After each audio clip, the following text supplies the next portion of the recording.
Live from Plainfield High School, it is Indiana High School football as the Plainfield High School Quakers are set to take on the Columbus North High School Bulldogs. Good evening, I am JP Sinclair, and this is the Audio Sports Online pregame show. Thank you for listening to Plainfield Varsity Football, powered by AudioSportsOnline.com. This broadcast is brought to you by the Hendricks County Flyer, Rhodes & Kinley LLP, Copyco Office Solutions, American Family Insurance, Doug Hawk Agency Incorporated, Wicker Construction, Julia Burbich of Remax Centerstone, Niagara Bottling Company, Beacon Sign Company, the Three Pints Brew Pub, Carey Digital, Jimmy John's, Dugan Chevrolet, Dugan Sports Performance, and the Coachman Restaurant and Lounge, BMO Harris, and the Payroll Department. The last game out for the Plainfield High School was last season, which saw them fall to Lebanon High School in the Indiana High School Athletic Association football sectional first round. They lost 35-24. We will take a quick timeout for the playing of the Star Spangled Banner.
Welcome back to Plainfield High School. A lovely rendition of the national anthem to kickstart things here on a hot but a very pleasant day otherwise for the kickoff of Indiana High School football for the high schoolers. As I was saying, last time out, Plainfield lost to Lebanon High School in the Indiana High School Athletic Association football sectional first round. They lost 35-24. Overall, Plainfield went 3-6 last season under head coach Brian Woodard. They started the season out the gates very strong, going 4-1 through their first 5, but then they lost 5 of their 6 games down the stretch. They finished tied for 4th in the Mid-State Conference, averaged 33 points per game last year, but they did give up 32 points per game on the defensive side of the ball, so almost even par, if you will, for this team last season. The Quakers come in ranked number 102 in the state. According to Coach Woodard, some of their strengths this season is their talented youth, the defense, and the running game. Some of the weaknesses include the lack of experience from some of that talented youth and an offensive line that needs to grow quickly and gel. Plainfield does return some of their top players from last year, including Jacob Maple, a 6'1", 180-pound junior running back. Also returning is sophomore Bryce Biddle. He played the defensive line and is a pretty big load at 6 foot 245.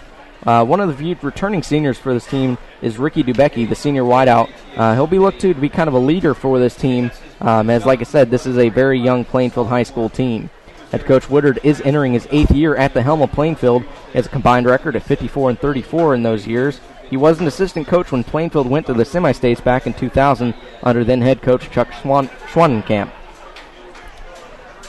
You can always check out the archive podcast of the Brian Woodard Show every week on AudioSportsOnline.net under the Plainfield tab.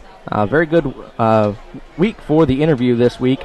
In our weekly sit-down this week with Coach, he revealed to us that the graduating seniors, it'll be very hard to fill some big-time gaps in this roster. It'll be a very young roster featuring only 2 to 3 seniors on either side of the ball. Coach Woodard expects the young kids to step up to the plate and get better each and every single day. Taking a quick look now at Columbus North at a glance, they had lots of juniors last year on this team, and they'll feature 7 to 8 seniors on either side of the ball, so kind of the exact opposite of Plainfield.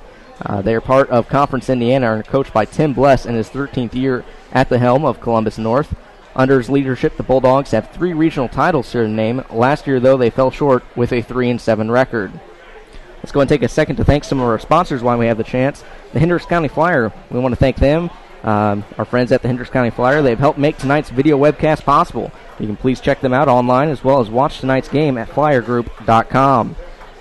Motion 360 by Hendricks Regional Health provides care for the way you were meant to move.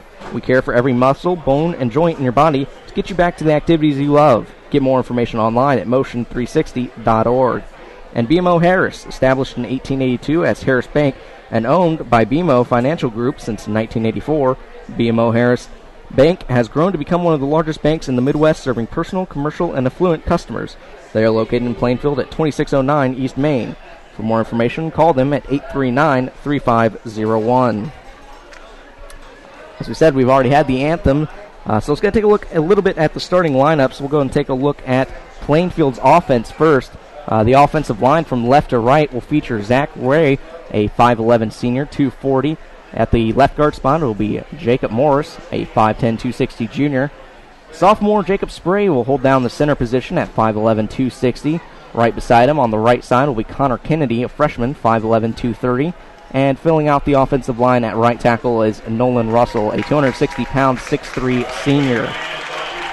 At the quarterback position, as you can see, Plainfield coming out to the charge and ready to kick off their season in a big way here tonight, hopefully with the W. At that quarterback position, junior, 5'10", 165-pound Colin Neischwander. He'll be aiming to a couple of his targets, including Dawson Anderson on the left side, the freshman, 5'7", 175-pound, and then on the other side will be Devin Spalding, the junior, 5'11", 230.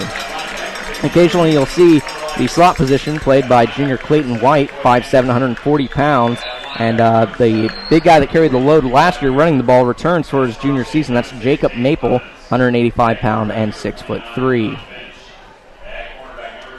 Go ahead and take a look at the defense now for Plainfield. They play a 3-4. Caden Montgomery, the senior, will be playing left defensive end at 6'5", 265. At the nose tackle position, sophomore Bryce Biddle returns. He had a pretty good season last year, 5'11", 250. On the left side will be Nick Rowan, the junior, 5'11", 305 pounds. With the four linebacker core for Plainfield, the Quakers, they'll feature from left to right Tomlinson Tevin, junior, 5'10", 205 pounds. First inside linebacker will be Hunter Lyford, a 5'7", 210 junior. Right to the right side of him will be Coy Anderson, a 5'7", 170-pound junior. And then filling out on the left side will be Brad Whitaker, sophomore, 5'11", 185. In the defensive backfield for Plainfield, as we get set to see the coin flip, Plainfield will elect to receive after Columbus North wins the toss. That defensive backfield will be John Finch, Dayton Clements, Mark Dahm, and Jager Barnett from left to right between the cornerback, strong safety, free safety, and right cornerback. For Columbus North on offense, they are led at under center by Mitchell Kelly, the quarterback, 5'11", 180 junior. From left to right on the offensive line is Levy Johnson, Hunter Wolford, Ezra Followell, Cameron Miller, and Brandon Woods. Mitchell Kelly's likely targets will be Clay Roberts, Weston Moore, Alex Algie, and then the running back is Tyler Wang, the junior, 5'8", 180. We'll get to defensively for Plainfield when we get to that side of the ball. Like I said, it is a hot and humid night for football, but a good way to kick it off. 84 degrees, mostly cloudy. There is a slight chance of rain in the forecast, but we'll hope it holds off till the end of tonight's broadcast. As I said, Plainfield will receive. Back deep to return.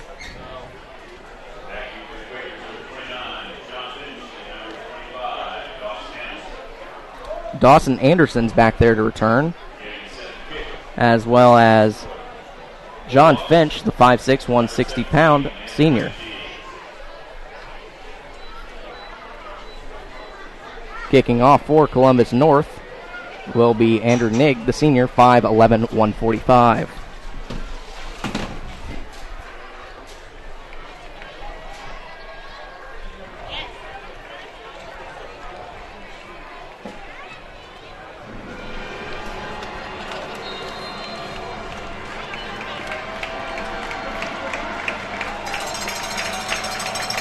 And Nigg's kick is up and away, goes over to the right side. It's fielded on that side. Brought over, across the midfield, and brought down. Still on his feet, pushing the pile a little bit, all the way up to Plainfield's own 29-yard line. Good return that time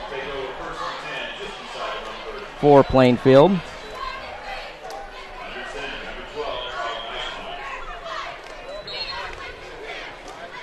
Nicewider will, like you said, be the quarterback. 2 receivers to the left, 1 to the right for Nicewider. A little bit of a stunt defense as they show. And Plainfield themselves has some games of their own as they move into an I formation, 1 wide out right side now.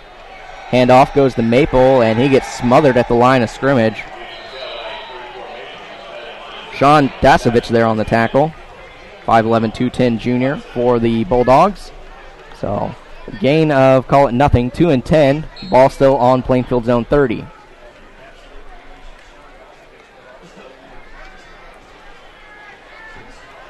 Once again, I formation. 2 receivers to the right side. Maple, the long back.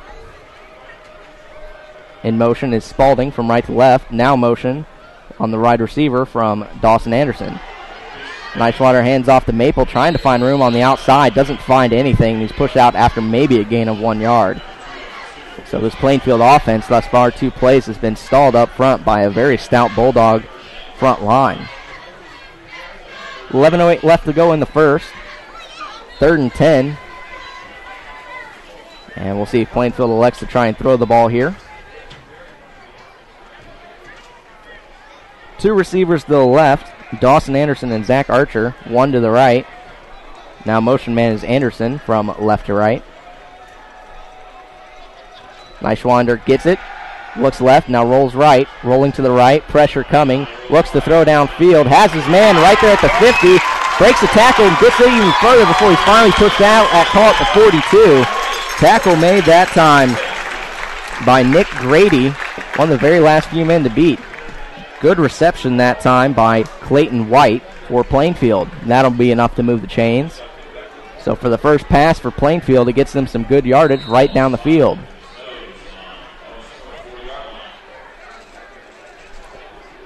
Archer, the left wide out. I formation for Nicewander. Now going into a little bit of a pistol. Handoff goes to Maple, faked up to Maple. Nicewander takes it, he's going to look for room to run. He's going to be smothered by 3 Bulldog defenders right away. And so that'll go down for a sack and a loss of, call it, 2. Well, check that for the spot, maybe just 1.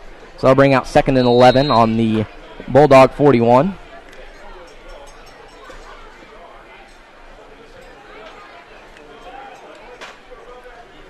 Plainfield driving from towards the south end zone, or left on your radio dial. I formation once again. Nicewander this time hands off to the fullback. He rushes ahead for maybe 1 yard. That was Tristan Southwood on the carry. 220, 5'10 junior. And that'll bring out, call it, 3rd and 9.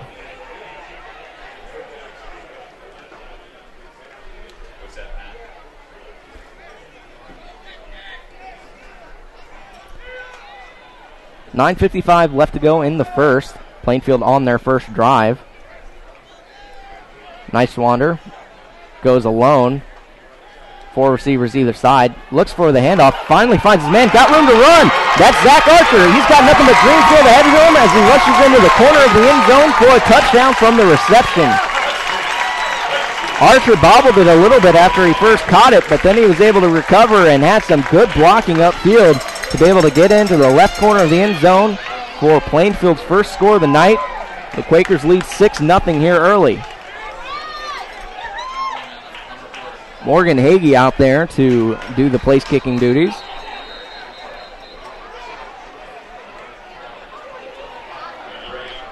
Good awareness by the quarterback, Colin Nicewander. Recognize they didn't have enough men on the field. He'll be the holder for Morgan Hagee. Hagee lines up, right footer. Snaps down, looks good, and it's up and in.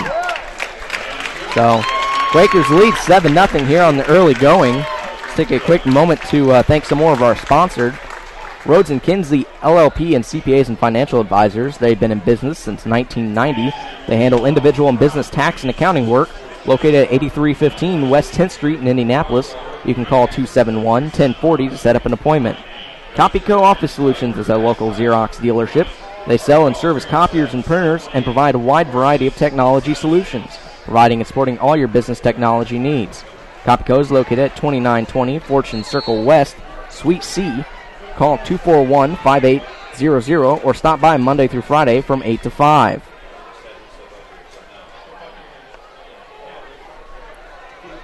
So Plainfield strikes first blood, and I'm sure that's got to feel good for this young team. Hagee will kick deep. Back there to return for Columbus North is Burton and Sharp. Sharp is on the right side, or check that on the left side. Burton's on the right.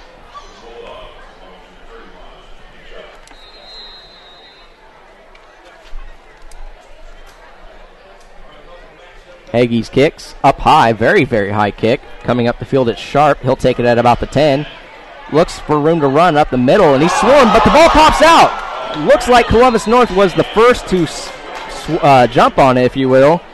Sharp lost it after he got hit for the first point at around the 26-yard line. The ball just popped up sky high, but it looks like Columbus North recovered. So, scary moment for Columbus North. That's not exactly the way you want to start it.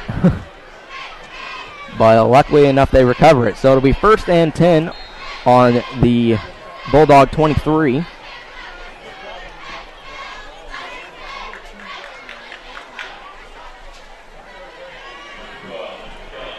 Mitchell Kelly is the quarterback in the I formation. Motion from right to left is Weston Moore. Handoff goes right up the middle to Tyler Wang. He looks for some room to run, gets maybe 3, possibly 4. So that'll bring out 2nd and 6.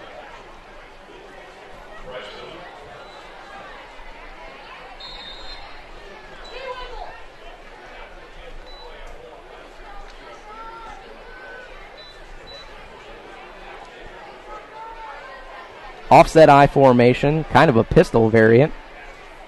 Kelly takes it, high snap, brings it down, and tackled right away was Wang. Tackle made that time. Coming in there was Bryce Biddle.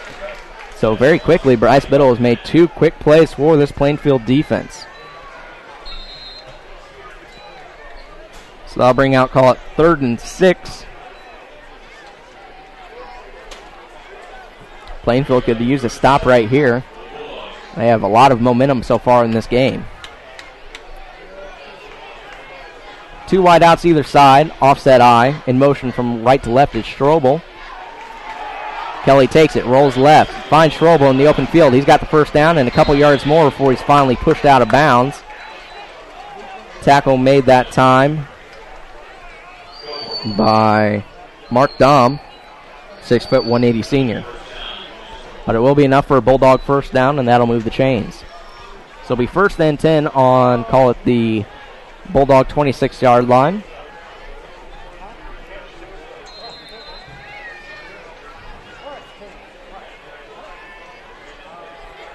Two receivers to the left side for the Bulldogs. I formation in the backfield for Mitchell. Mitchell Kelly surveys the field, puts Strobel in motion from left to right, and gets set. Pitch out goes to Wang, left side, takes it, looks for room to run, has a hole, gets up to about, call it 6-yard gain before he's finally brought down.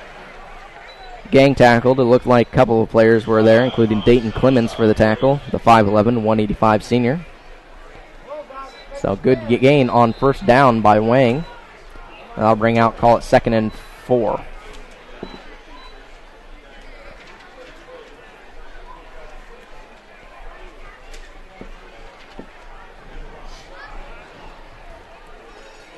Two receivers either side. Once again, Strobel, the motion man.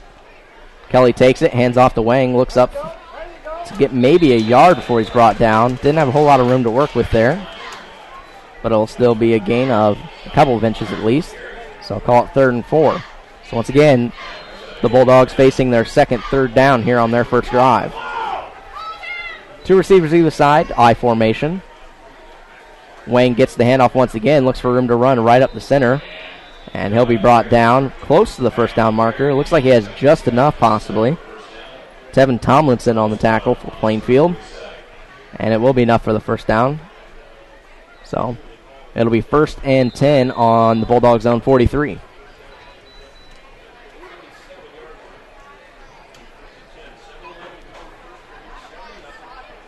Far to the right side is Weston Moore. Kelly once again under center. Looks for Wang, fakes it, rolls right. He's got pressure in his face, looking for some place to go with it, and he'll get sacked in the backfield. He didn't have enough to get the first down, or get back to the line of scrimmage, excuse me. Had nowhere to go, had pressure in his face put on by Coy Anderson right away. So that'll be a sack. And a loss of, call it 2. That'll bring out 2nd and 12.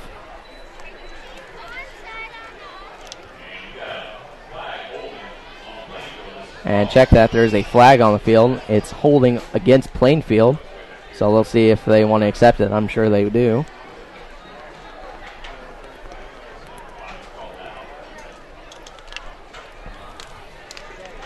And they'll move the ball as the Bulldogs accept the penalty. It'll be a 10-yard penalty.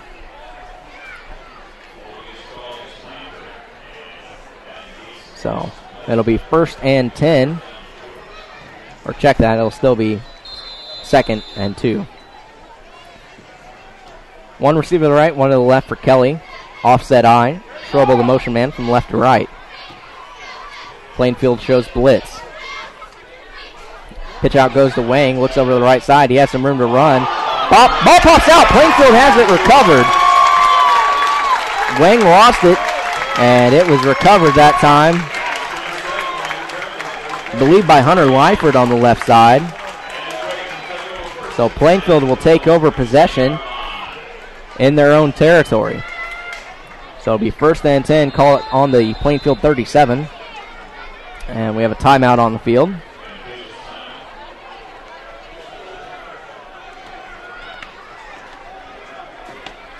Although it looks from the Columbus North team, nope, they are going to indeed take the timeout. So we'll take a quick timeout and thank some more of our sponsors here for Audio Sports Online. Avon Dental Center has provided custom-made mouthguards to the football program for the 2nd consecutive year and are celebrating their 20th year in business. They are located at 7517 Beechwood Center Road, Suite 100 in Avon, and can be reached at 272-8100. Stop by and visit American Family Insurance Doug Hawk Agency Incorporated at 704 North Carr Road in Plainfield. You can reach them at 839-9445. Stop in Monday through Friday from 9 to 5 to discuss your insurance needs. Wicker Construction. For more than 2 decades, Wicker Construction has engaged in building custom homes, remodeling, insurance repair, and handyman services while exceeding client expectations and delivering projects with professionalism and integrity. Wicker Construction works closely with you, the client, to understand your lifestyle and construction needs. Their services include insurance repairs, restoration, hailstorm and weather-related repairs, remodeling services, and new home construction. For more information, call Wicker Construction at 839-8353. So Plainfield takes over at their 37-yard line. I formation this time for Nyschwander. Motion man with Spalding from left to right. Handoff goes to Maple. He looks for a little bit room to run. Doesn't have much of a push. Got maybe back to the line of scrimmage, if anything. So far the holes at the line of scrimmage have not been pleasant to Maple. He has not found a lot of room to work with. Plainfield has had success throwing the ball. That's how they're up 7-0 on the Zach Archer reception. Anderson to the right. On the left side is Archer, I formation. Nyschwander under center. He'll hand off once again to Maple. Maple cuts over to the right side. Good stiff arm, gives him room to run. He has room to work with, gets up to across the 50 before he's brought down. Tackle made that time by Nick Grady, who came up and hit him low. He was about the last man to beat for Maple after he got the good stiff arm and found room to work with.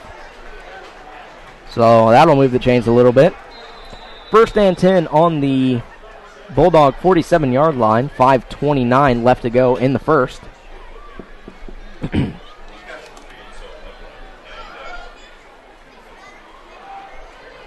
Dante Keys over to the left side.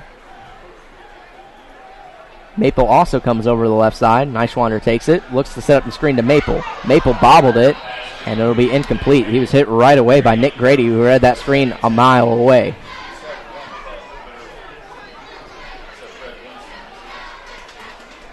So I'll bring out 2nd and 10.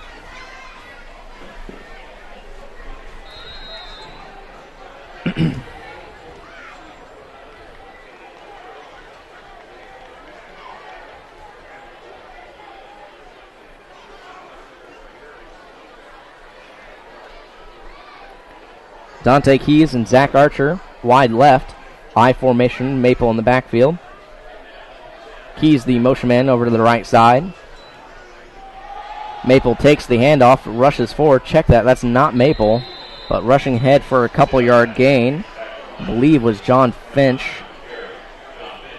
Yes, it was. So John Finch gets his first carry of the night. The 5'6", 160-pound senior.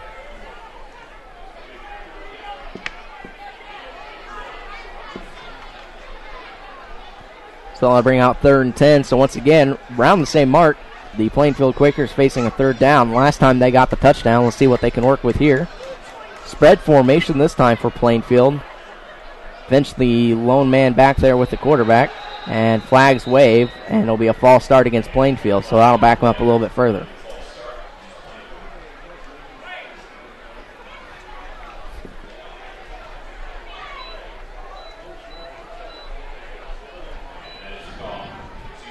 We'll see if head coach Brian Woodard wants to take a risk here. Play clock starts to roll.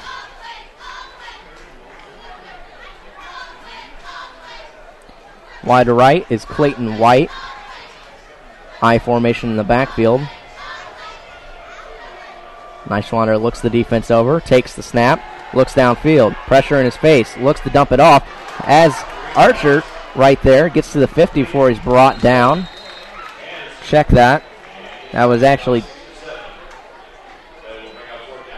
was Coy Anderson on the reception. And that'll bring out 4th down.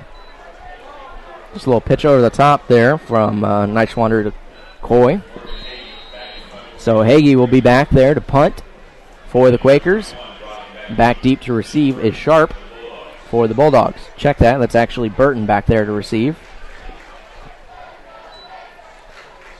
Mitchell Burton, the 6'2", 180. High punt.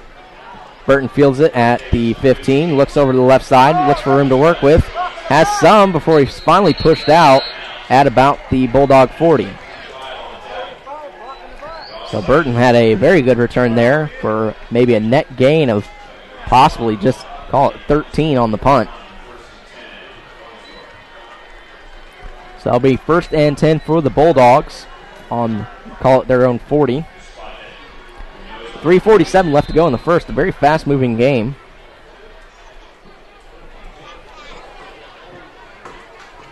Two receivers go to the right, wide to the right. And looking downfield, has his man, but overthrows him. The intended receiver was Weston Moore, and that was Kelly's pass.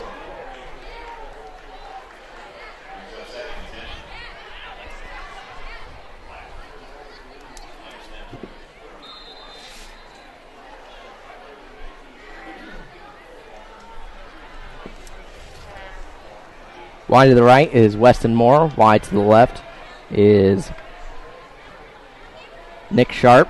I formation. Once again, the motion man is Strobel for the Bulldogs. I formation. Blitz up the cut is flag is on the play as Kelly overthrew his intended target in Strobel. See what the flag is. It's thrown from behind, so I'd imagine a false start, but we'll see. It is a false start on the Bulldogs, so that'll move him back.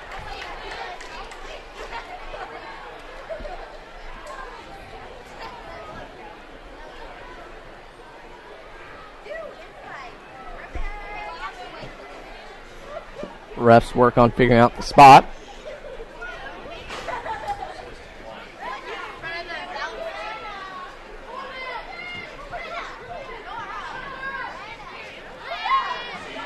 So it is false start on the Bulldogs. It's declined. So that'll bring out 3rd and 10.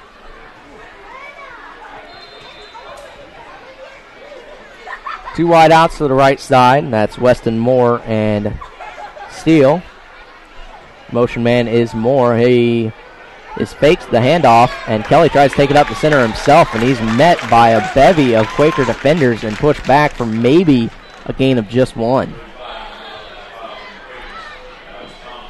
So that'll bring out 4th down and a punt from Mitchell Essex, the 6'2 junior, for the Bulldogs.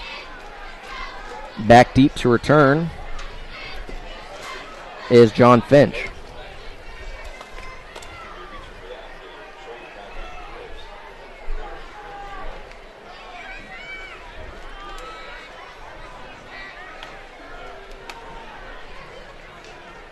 Essex takes it and puts up a very, very, very nice kick. And it's fair caught at the 20 by Finch. So that's where Plainfield will start their 3rd drive. 7-0 lead here early for the Quakers. 2:50 left to go in the first quarter.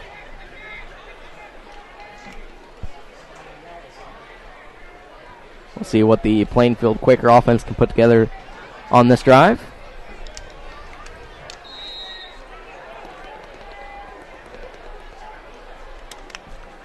Clayton White ride to the right. And once again, Neischwander in a pistol formation. I believe that's Maple right beside him. Handoff goes to Maple. He's get stripped up after he gets a little bit of a momentum going forward. So maybe a gain of, call it 2. So I'll bring out 2nd and 8.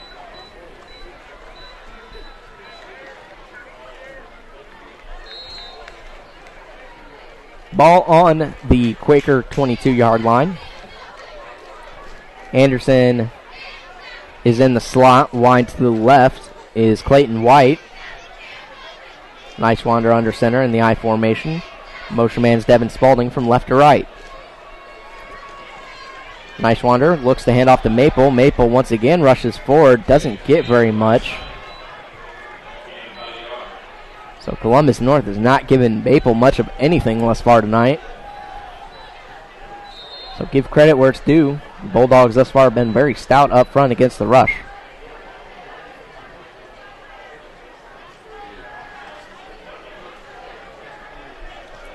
Third and 7 on the Quaker 21-yard line. Wide to the left is Dante Keys. In the slot is Anderson. And Plainfield will call a timeout. So we'll take another timeout and thank some more of our sponsors. With Julia Burbridge and Bud Green from Remax Centerstone, you can consider it sold. As a team, Julia and Bud have over 20 years of combined commercial and residential sales experience. Our team effort has brought many large-scale commercial projects to Plainfield, and Julia is a continued leader in residential sales across the country. Call Julia today at 317-754-5057 and let her make your next home purchase and selling experience as stress-free as possible. Special thanks to the Niagara Bottling Company, open 24 hours a day, 7 days a week. For more information on how they can get to work for you, please call 909-230-5000, extension 5912. The Beacon Sign Company specializes in local high school sports and event signage needs. This is their 12th year of supporting the Red Pride football program. They are located at 9305 East U.S. Highway 36 in Avon. Call 272-2388 for all your signage needs, or stop by Monday through Friday from 9 to 6. So Plainfield facing a third down here. They have not been able to get much going after that first touchdown drive that they had on the Zach Archer reception for the touchdown. 3 receivers to the left, 1 to the right. Pistol formation. Motion man is Anderson from left to right. Fakes the handoff and tries to set the screen to Archer, but that one is going absolutely nowhere. That play was broken down from almost the moment the ball was snapped. Neischwander had pressure in his face, and the screen wasn't really able to get set up on the left-hand side, so that'll bring out 4th down, and Hagee will have to try and get a boom on this one. Not much wind, blowing just a little bit, maybe, to the east. Back deep to return is, I believe that is Burton again. Hard to tell. The 21-31 sometimes can be a little bit confusing from up here. Hagee gets the low snap, gets it away. Coming up is Burton to field it. Fields it at about his 45. Tries to rush forward and will finally be brought down after he crosses the 50, close to the 55. Well, check that. There's no 55, but Plainfield zone 45. So it'll be in Plainfield territory for this Bulldog drive.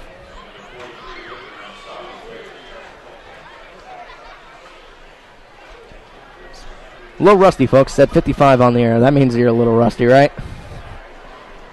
So first and 10 for the Columbus North Bulldogs. Plainfield up 7-0. Minute 18. The game had been moving fast, but slowed down here in the last couple of minutes. Kelly back there. Two receivers to the right, one to the left. Looks over to the left-hand side and gets it away. Finding a little bit of room to work with on that left side was Jonathan Byers, the 5'10", 190 senior. It's finally pushed out at close to the first down. A little bit past the first down marker, actually. Check that. It was a gain of only 4. So call it 2nd and 6 on the Plainfield 45. Weston Moore wide to the right. And flags fly. See what the call is.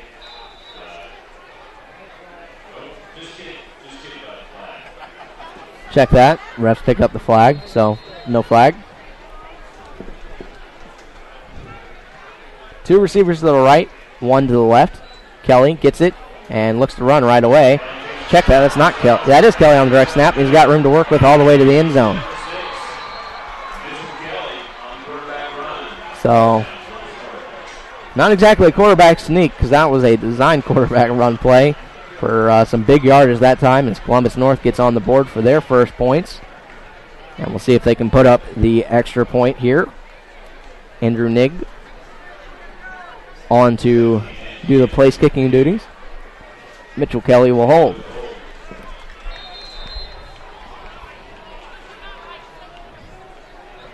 And pressure comes over from the left side, but it is up and good. So 7-all tie. That was a good run that time by Kelly Mitchell, or Mitchell Kelly, excuse me. Found room to work with, pretty much right up the middle of the field, almost untouched. Had a little bit of pressure at the line of scrimmage, but once he broke that first tackle, it was nothing but green field in front of him. The 3 Pints Brew Pub is an excellent place for great food. They offer craft drink selection brewed on site, features a family-friendly atmosphere, and would make a great destination for your next dining experience. They are located at 5020 Cambridge Way in Plainfield. For more information about menu and drink selections, call 829-1000. Hours Sunday, Monday, 11 a.m. to 10 p.m. Tuesday, Thursday, 11 a.m. to 11 p.m. Friday, Saturday, 11 a.m. to 12:30. Nig on to kick it away. Back deep to return is John Finch and I believe Dawson Anderson back there. And the kick's up. Fielded by Finch at the 10-yard line, and he's brought down after a very short gain. Tackle made that time by Cortez Bandy, 5'10", 180-pound freshman. So it's got to be good to be a freshman and get your first field tackle on special teams. We talked about the youth of this Plainfield team compared to the experience of this Columbus North team. But Plainfield starts their drive on their own 17-yard line, 1st and 10. 58 seconds left to go in the first. One wide out, wide to the left. Handoff goes to Maple. He's hit right at the line of scrimmage. Maple has had absolutely no room to work with. Tackle made that time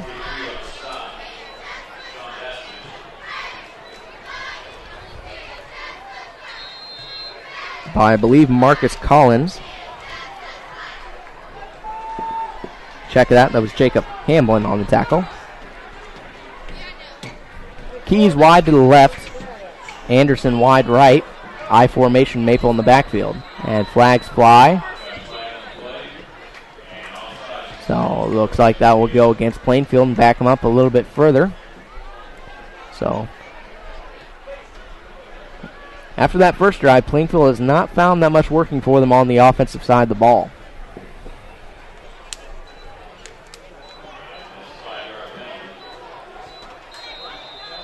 Check that. It was an offsides, not a false start. So actually is 2nd and 3. Ball on Plainfield's own 25. 19 seconds left on the clock to see if Plainfield can get a play away here. 2 wide outs either side. I formation. 10 seconds now left to go in the first. Neischwander takes it. Looks right. Has pressure. Rolls to the left. Evades it. Has a little bit of room to work with and finally crosses out at close to the, call it 34-yard line for Plainfield. So Neischwander did a good job of evading the pressure and getting upfield for the first down. And believe it or not, there's 1 second left in the first quarter. So because he got out of bounds, the clock stopped. So Plainfield have the opportunity to run another play. 2 wide outs to the right, 1 to the left. Maple in a little bit of a offset pistol. Takes it, hands off to Maple, who rushes forward for a gain of, call it 2, before he's brought down. Tackle made by Jacob Hamblin, among others, for the Bulldogs. So that is the end of the first. Tied all 7-7 here at Plainfield High School. It's the opening night for high school football. A little bit hot, a little bit humid, but it's August in Indiana, so what more can you expect? Go ahead and take a couple more seconds to thank some more of our sponsors. Cary Digital is a full-service, state-of-the-art digital printing from business cards to banners. They have been a multi-year provider of senior posters at the south end of the field. Address is 2701 Fortune Circle East in Indianapolis. They're open weekdays from 7 to 7. Call them directly at 317-227-0220 for more information. If you're a business owner with or without employees, you're probably wondering about your payroll. What about taxes, child support, auditing, Social Security? It can be a bit overwhelming, but we've got the answer for you. The Payroll Department Incorporated. The Payroll Department Incorporated can help put your mind at ease where all your problems are concerned. Locally owned and operated for over 20 years, call today at 852-2568 or stop by the Payroll Department Incorporated, 7001 North Green Street in Brownsburg. So the team switched sides, and Plainfield will work it from their own 37, and it'll be 2nd and 8.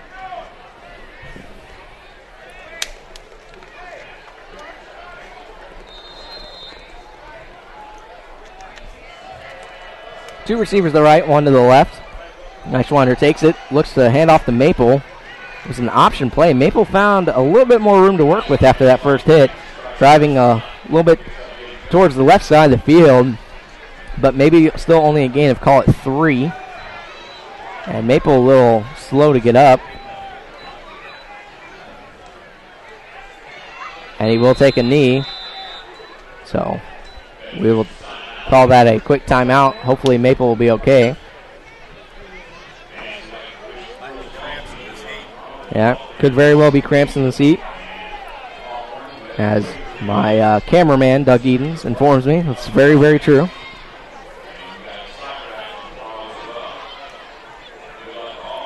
Let's go and take a moment to thank some more of our sponsors. We also want to thank our friends at Dugan Chevrolet, Dugan Sports Performance, and Jimmy John's for sponsoring tonight's broadcast.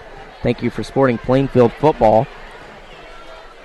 Thus far, it's been a very interesting game. Plainfield right away got going and got the first score pretty early in the first quarter, but since their offense has stalled, rushing the ball has been a problem thus far for them, and it's not going to get any easier if Maple is not able to return tonight. Hopefully it is just some cramps, because Maple, he's, like I said, a big stud for him, was last year, and returning this year for his junior campaign. The 6'3", 185-pound running back. As far as just not had that much to work with up front, hopefully this offensive line can open up a couple more holes for him. The next tailback on the roster is John Finch, so we'll see if they go with him or possibly Tristan Southwood, who plays the fullback position.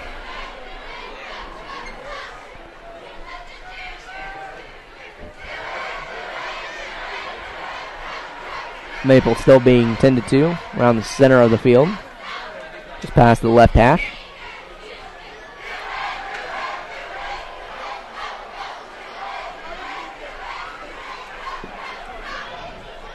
And he gets to his feet.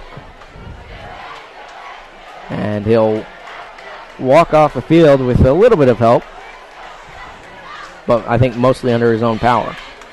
So that's a good sign to see. Does have his left shoe off, but as he walks, he's able to put a little bit more pressure on it, looks like, so that's also a good sign.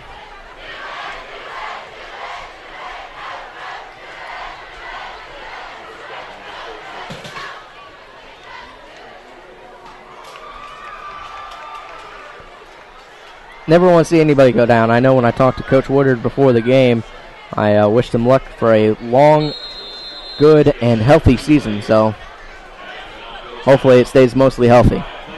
Well, you got Maple at 1,300 yards last year. Yeah, that's correct. Over 1,000-yard rusher in Maple last year, as Doug Edens has informed me. 3rd and 5, ball on the 37, and flags fly. See if it was a false start. It looked like the defense jumped a little bit there. But nope, they're going to say it's a false start against Plainfield. Looked like that was Alex Ray who might have moved first. So that'll back Plainfield up a little bit more. So about to the original line of scrimmage, so call it 3rd and 10. We'll see who lines up under Nishwander this time.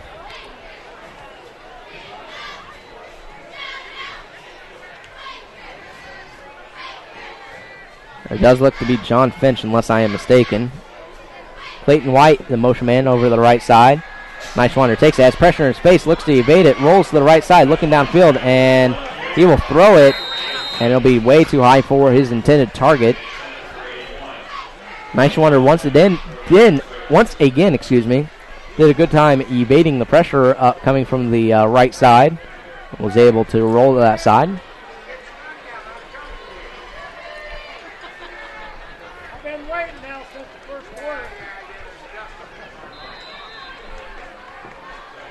Looks like Dayton Clemens is actually in there as well. But, of course, this is 4th down, so they're punting it.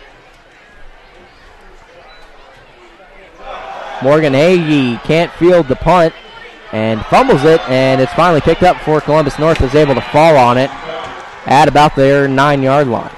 Or check that, their 4-yard line. So, bad turns to worse on that drive. Maple goes down. Hopefully he's able to return. But then on the 4th down punt, Hagee can't field it. And tried to run with it after he got it, but bobbled it after he got hit. So that puts the Bulldogs in extremely fortunate position to start their drive at 1st and goal on the 5.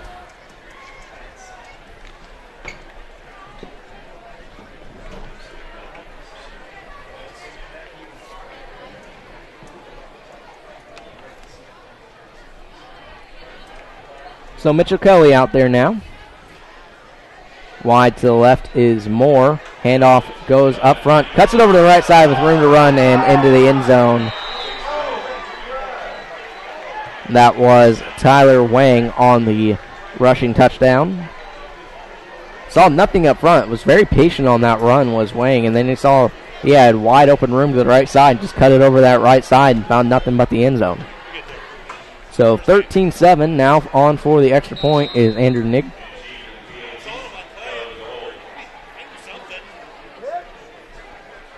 Kick is up low and straight, but good. So the Quakers now find themselves in a 7-point hole. 7-14, 10:46 left to go in the second.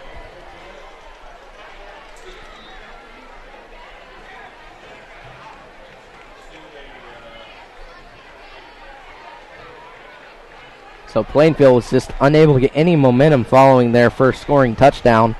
And thus far has not been good as they have given up 2 straight touchdowns. And the biggest heartbreaker being the failed punt on the snap.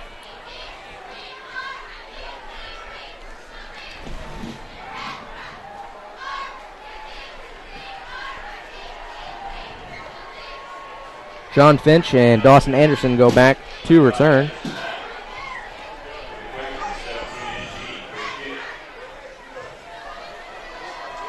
Andrew NG to kick it away.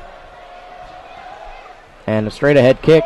It looks like it'll take one bounce at a 10 and fielded by Anderson. He looks to run up the sideline before he's met. Very, very tough by Bradley Wicker, the 5'11", 185-pound sophomore. Just lowered his shoulder and forced him out of bounds at, call it, the 20-yard line. So Plainfield gets the ball right back after the short field scoring drive from Columbus North.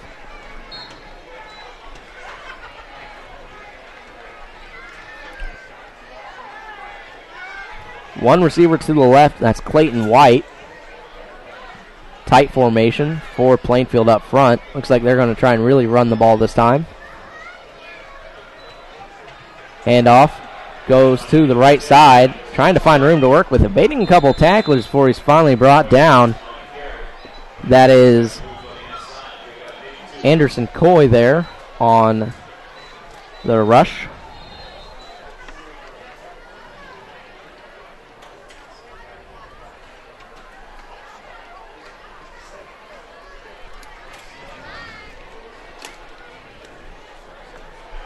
Two receivers go to the left. Wide left is Archer. Tight formation otherwise. Motion man is Clayton White. Neischwander, I believe he was trying to hand it off, but no one was there to receive it, so he just kind of rushed ahead for what he could to get maybe a yard on the play. Not sure if that play broke down or if that was the design of it.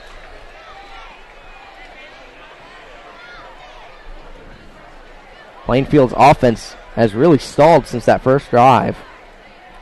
Of course, it was really just a big play after Archer got it. They didn't have much success prior to that. Two receivers to the left, I formation. Neischwander takes it, fakes the handoff, rolls right. He has pressure up his face, and there'll be a holding play against Plainfield. But I would imagine, since the reception was no good, that Columbus North will decline the penalty and force the punt. That's exactly what head coach Bless for Columbus North is motioning for. So Hay back on to punt again for the Plainfield Quakers. He stands at about his own 10-yard line, called 11. Back deep to return is Burton. Hagee gets it this time, puts it up, short, high kick. Burton waves it off, sallying his teammates not to touch it. Plainfield lets it roll. Rolls across the 50 to about the, call it, 44. And that's where Columbus North will start their drive. So once again, a very, very short field for Columbus North to work with. 9:11 left to go in the second. The Bulldogs up 14-7 over the Quakers.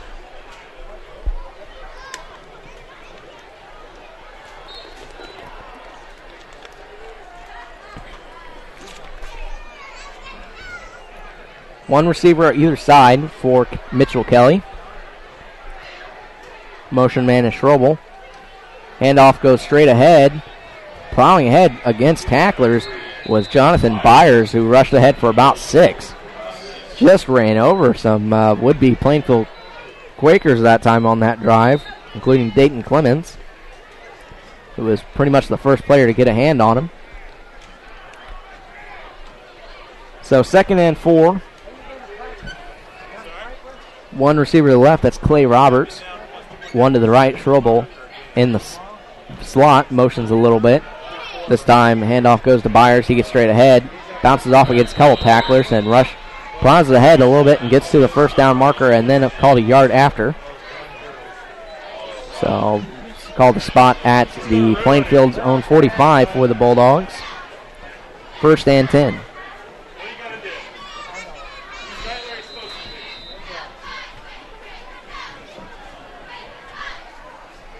Clay Roberts to the left, joined by Weston Moore in the slot.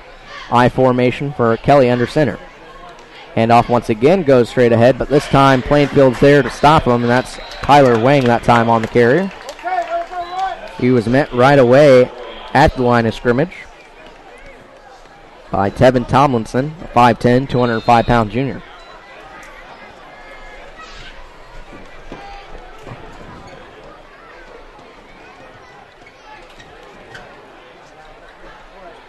Moore goes to the right. Wide to the left is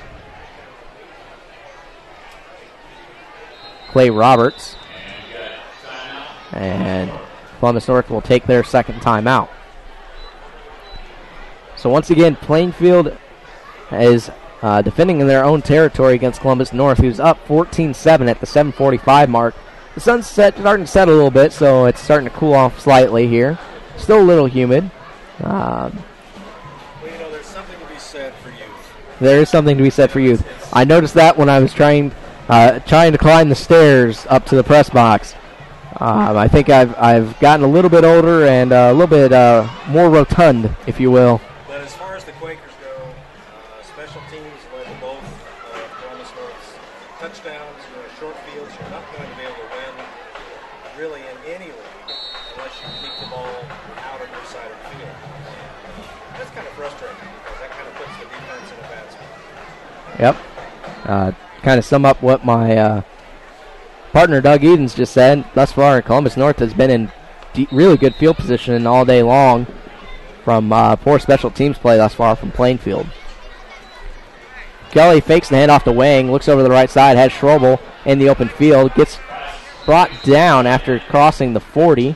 Tackle made that time by Dayton Clemens, the 5'11", 185 senior, playing the strong safety. Takes a lot for a 5'11", 185-pound man to bring down a 6'5", 240, but he somehow found a way to wrap him up. So it was a good open field tackle. Clock continues to roll, 7:12. Roberts goes to the left. Wide right is Weston Moore. I formation. And they plow ahead on the quarterback sneak, but not only did he just plow ahead, he found room to work with on the quarterback sneak. Did Mitchell Kelly by just rushing ahead, never really stopping. So that Plainfield center position there was a little bit weak on that quarterback sneak. I don't think they were really expecting it at 3rd and 1 when they're already down by a touchdown. So they'll be 1st and 10 on Plainfield's 27. Two receivers either side for Kelly in the pistol. And on the end around, that was Weston Moore, who's brought down by another good open field tackle, that time from Plainfield, by Yeager Barnett, the 5'5", 160-pound junior. So I will say this, for this Plainfield defense, in the open field, they're making very solid tackles. It's often a lost art. Well, the Quakers have seen that jet sweep before. I'm really surprised Columbus North hasn't run it yet until just now. Two receivers to the right, one to the left. Kelly in the shotgun. And it's intended target. I'm not sure. Did that one get picked off? No, they're going to say no. It hit the deck first. But good effort there by John Finch trying to get the interception. Kelly threw that one pretty low, and that was almost in Finch's breadbasket. So I'll bring out 3rd and 8 on the 25.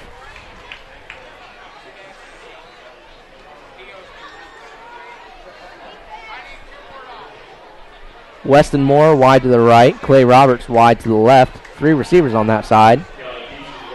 Mitchell Rose to that side. Looks for his intended target, but unable to haul it in is Weston Moore. So that'll bring out 4th down.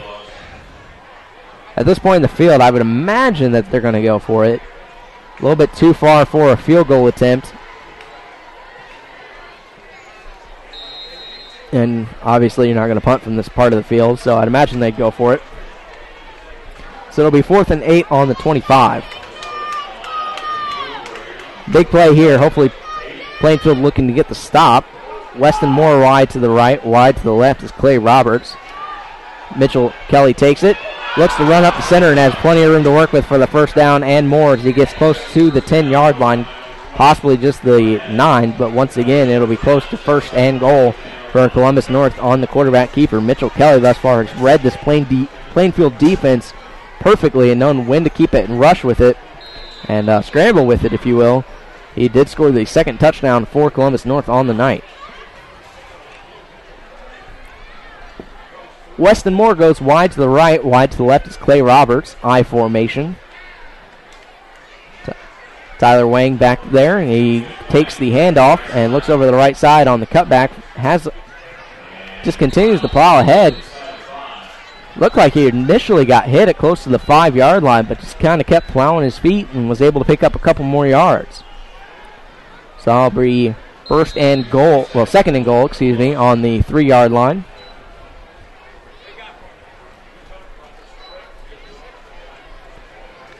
.505 left to go in the second. Weston Moore wide to the left, otherwise tight formation for Mitchell Kelly in the eye. And the handoff goes to the fullback who just plows his way ahead straight into the end zone for the touchdown. So good run that time by the fullback, Jonathan Byers. He's a 5'10", 190 senior. Just kind of got ahead of steam going and just didn't stop. So that makes the score 27 with the PAT upcoming. Andrew Ng on to kick.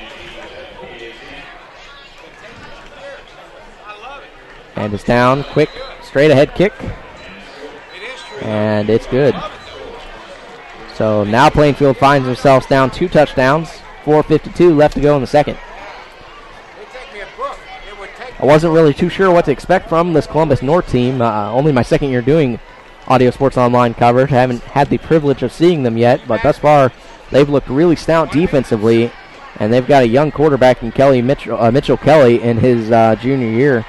He looks to be a pretty good prospect with the way he can scramble and throw the ball. Yeah, and I've noticed the mark of a very mature team, also some mature play calling. They never panicked after the 7-0 deficit early, and they played their cards. They played really close to the vest. That's what you get when you have some smart seniors. Excellent work. She's happy. Is she happy? I'm going to have to get my partner a mic here in a little bit. I wasn't sure if I should say anything that first quarter. I didn't know if I could be heard or not. Doug Edens, as my partner just said, Plainfield drew the first blood at 7-0 and has been a really composed team. They didn't waver early and just kind of stuck to their game plan, and thus far it's worked out for them as Plainfield's faltered a little bit, but Columbus North has definitely capitalized on some of the mistakes that Plainfield's made.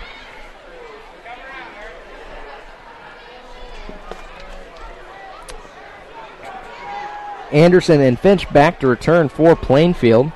NG on to kick it off.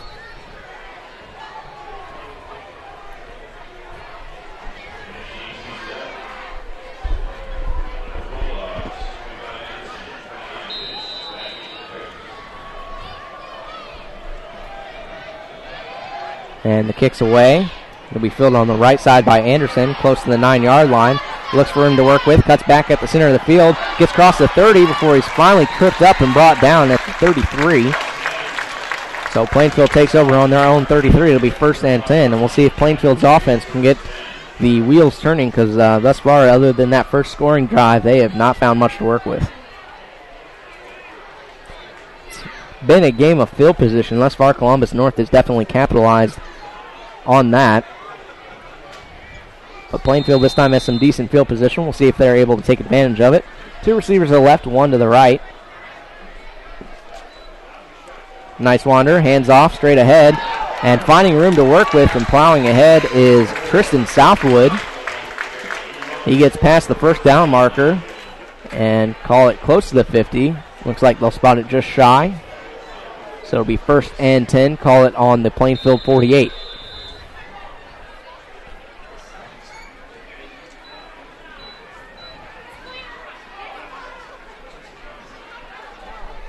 Wide to the right is Clayton White. Wide to the left is Dante Keys. Motion man was in the slot. That's Anderson. Pistol formation, a handoff once again, goes straight ahead. Plowing past the 50 was Tristan Southwood once again. So a couple yard gain, call it a 3-yard gain, so that'll bring out 2nd and 7.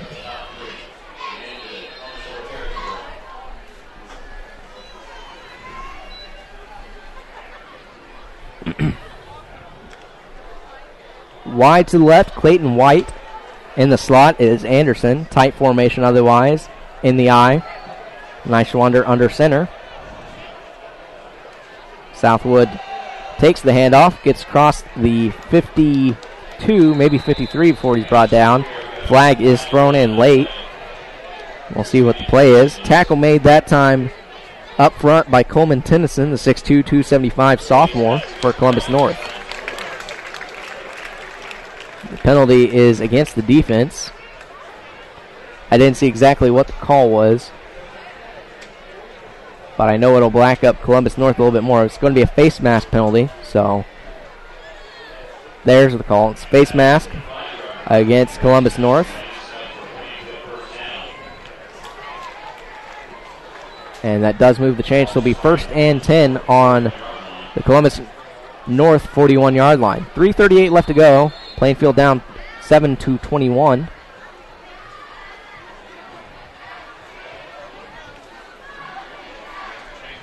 Columbus North wants, I think, a little bit of clarification on what the call was.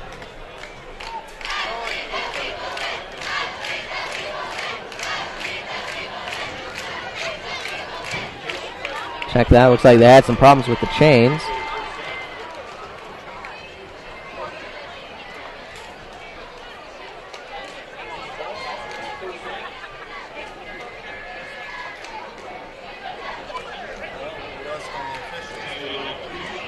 So there's a little bit of a question to if the after following the penalty, if the ball was spotted in the correct place to measure for the first down. And Columbus North wanted a verification from the official. And they are going to verify it after. It's an honest request. 1st and 10 will be the official call, though.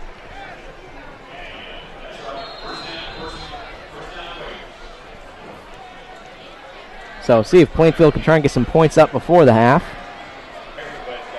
Nishwander in the pistol, joined just to the left of him is Southwood. Takes it, looks to the right side, floats it up there, and unable to find his intended or target is Zach Archer. Pressure was coming in from the left side. Very weird when you see the bunch formation on the left side. Typically you think that's where the ball is going to go, but looks like Nishwander had his intended target, Archer, on the right side because he never really looked over to the left. And got one Columbus North player tying his shoe. And the whistles blow until that gets taken care of. So called an equipment timeout.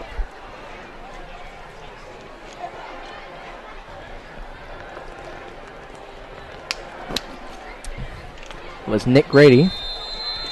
But he has the problem taken care of now. 2 receivers either side. Once again, a weird pistol formation. I'm not used to seeing this formation here from Plainfield. Nishwander fakes the handoff and he's wrapped up immediately. Didn't really have anything to work with that time as pressure immediately came in from Columbus North, including Marcus Collins. 6 foot, 200-pound senior. Pretty sure if I saw that coming at me, I'd go backwards a little bit too.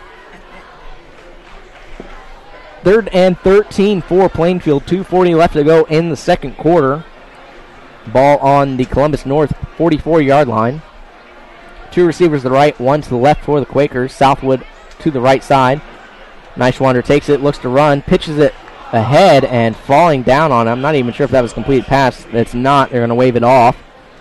Was Dawson Anderson. I don't really think was expecting the pitch from Nishwander. So that brings out 4th again, and once again, this Plainfield offense is stalled and unable to get very much on their drive, but at least this time they're not hopefully going to give Columbus North excellent field position. Burton goes back to receive for the Bulldogs. Hagee back deep to kick it away.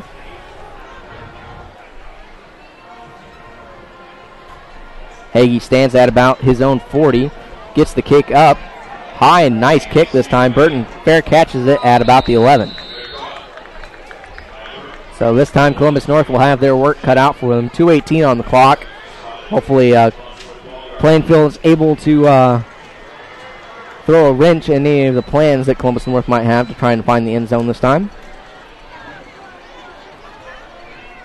Take a quick second to thank some of our sponsors. Thanks to our friends at the Hendricks County Flyer. They have helped us make tonight's video webcast possible. Please check them out online as well as watch tonight's game at flyergroup.com.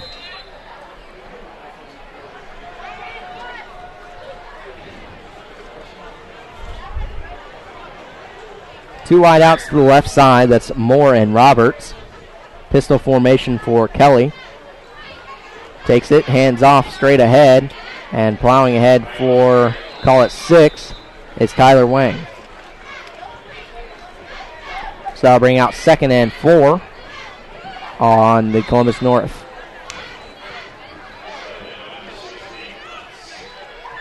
Call it 17-yard line. Moore to the left, Roberts to the right. I formation this time for the Bulldogs. Wayne gets it on the handoff, looks to cut up field.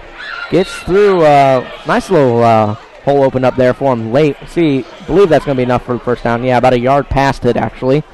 So that'll move the chains. Clock continues to roll after the ball gets spotted. Roberts and Moore to the left. Nobody on the right-hand side of the field, so I'd imagine another run play. This time Wayne gets it, and Plainfield holds up right at the line of scrimmage after a 2-yard gain. Actually, call it 3 or 4. He plowed ahead very well that time, did Wayne. I think mostly at this point, I think Columbus North is just trying to run out the clock, but see if anything opens up as they do that. It's a smart strategy. Two receivers either side. Weston Moore to the right, Clay Roberts to the left. Offset I formation. Strobel the motion man. Wayne gets it. Nice little cutback after he passed the line of scrimmage and was able to plow ahead to close to the first down marker. Check that. That was actually Jonathan Byers there on the rush. Lost his helmet. So he'll have to come off the field. I believe that's the rule. You have to come off the field for a play. But Columbus North will take a timeout anyway. So they use up their last timeout. 21-7 is the score. 44 seconds left to go in the second quarter. We'll see if Coach Tim Bless is able to draw up anything for his team to do with the last 44 seconds on the clock. Thank a couple more of our sponsors. Motion 360 by Hendricks Regional Health provides care for the way you were meant to move. We care for every muscle, bone, and joint in your body and get you back to the activities you love. Get more information online at motion360.org.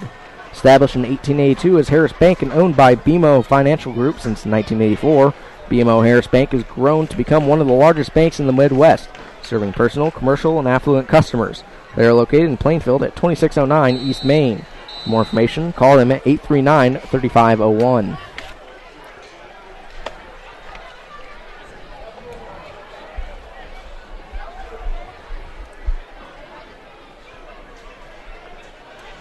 Columbus North leads 21-7 over the Plainfield Quakers at Plainfield. 44 seconds on the clock. 3 receivers to the right, 1 to the left. Plainfield shows blitz. Kelly gets it on the rollout, looks ahead, and finds his intended target. That is Alex Algie on the reception, 6'1", 180. But he was brought down very quickly by John Finch. Clock continues to roll. 3 receivers, check that. 2 receivers go to the left, 2 to the right for Mitchell Kelly in the shotgun. He rolls to the left-hand side, has pressure in his face, looking to get to the outside, and he does. It's pushed out that time by Coy Anderson. So that'll stop the clock with 10.6 seconds left to go in the second quarter.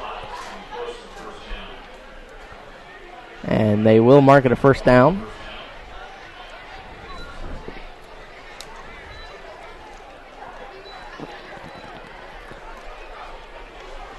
Imagine at this point, if you're playing field, you're dropping a couple guys deep. Just make sure you don't give up anything silly. 3 receivers to the right, 1 to the left. Kelly once again in the shotgun. Takes it, looks downfield, throws in the middle of the field for his intended target.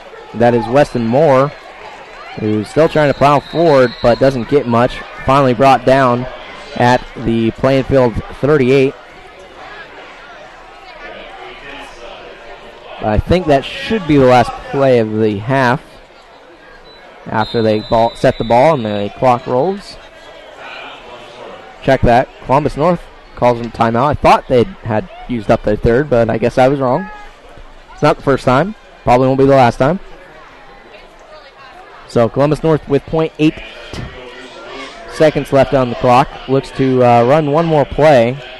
Definitely too far for a field goal here, particularly from a high schooler. They could try it, though. But I think you'd risk too much by giving Plainfield a chance on the return if you were short. And thus far, from what I've seen from NG, definitely a straight-ahead kicker, so I don't know if that would be the best way to go. So I'd imagine they're going to try and look to see if they can drop a play to get down the field.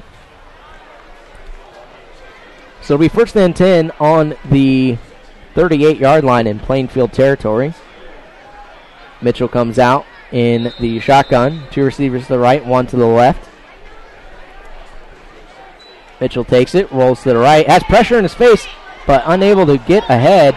Falling down and catching it on the receptions, Weston Moore, but he dropped the ball. They're still waving touchdown. They're going to say he was already in the end zone when he fumbled it. There's still a flag on the play. I'd imagine that's going to be holding in the backfield. I know Coach Woodard's on the field. He's not exactly happy with that call.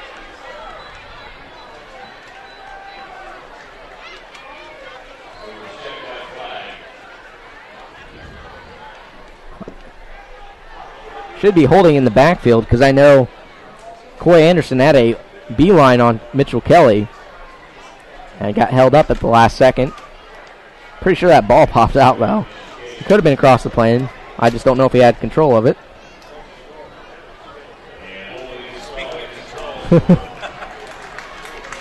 That tightens it. So that prevents this from going haywire. Trust me, I've done it during basketball games, so don't feel too bad.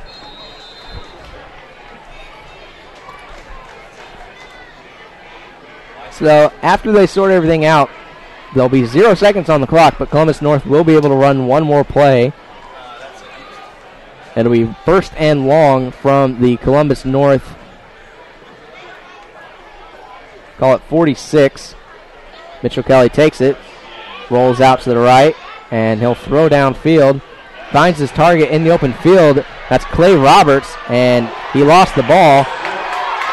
And Plainfield recovers it, but unable to really find anything to work with. That was Brad Whitaker who ended up with it, but he wasn't the one that stripped it away. So that'll be the end of the first half. 21-7 is the Columbus North lead. We'll take a quick timeout, and then when we come back, we'll have the halftime show where Doug Edens will take control of the mic and have some stuff to talk about, and we'll also look over some scores from around Central Indiana. You're listening to the AudioSportsOnline.com coverage of Plainfield Quaker football.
right, hello again, everyone. This is Doug Edens live at Plainfield High School, the home of the Quakers. The good guys on the short end of a 21-7 halftime score. Scored early on Columbus North, their first possession. As a matter of fact, a couple of nice long passes, the last of which went the distance for a 7-0 lead. And then Columbus North came right back, took advantage of a couple of short field positions, some questionable or inexperienced, I guess, special teams play by the Quakers. A couple of short fields, and tied it 7-7 after a long drive. And then, again, as I mentioned before, second 2 touchdowns off of short field due to poor special teams play. Once more, just kind of reiterating what J.P.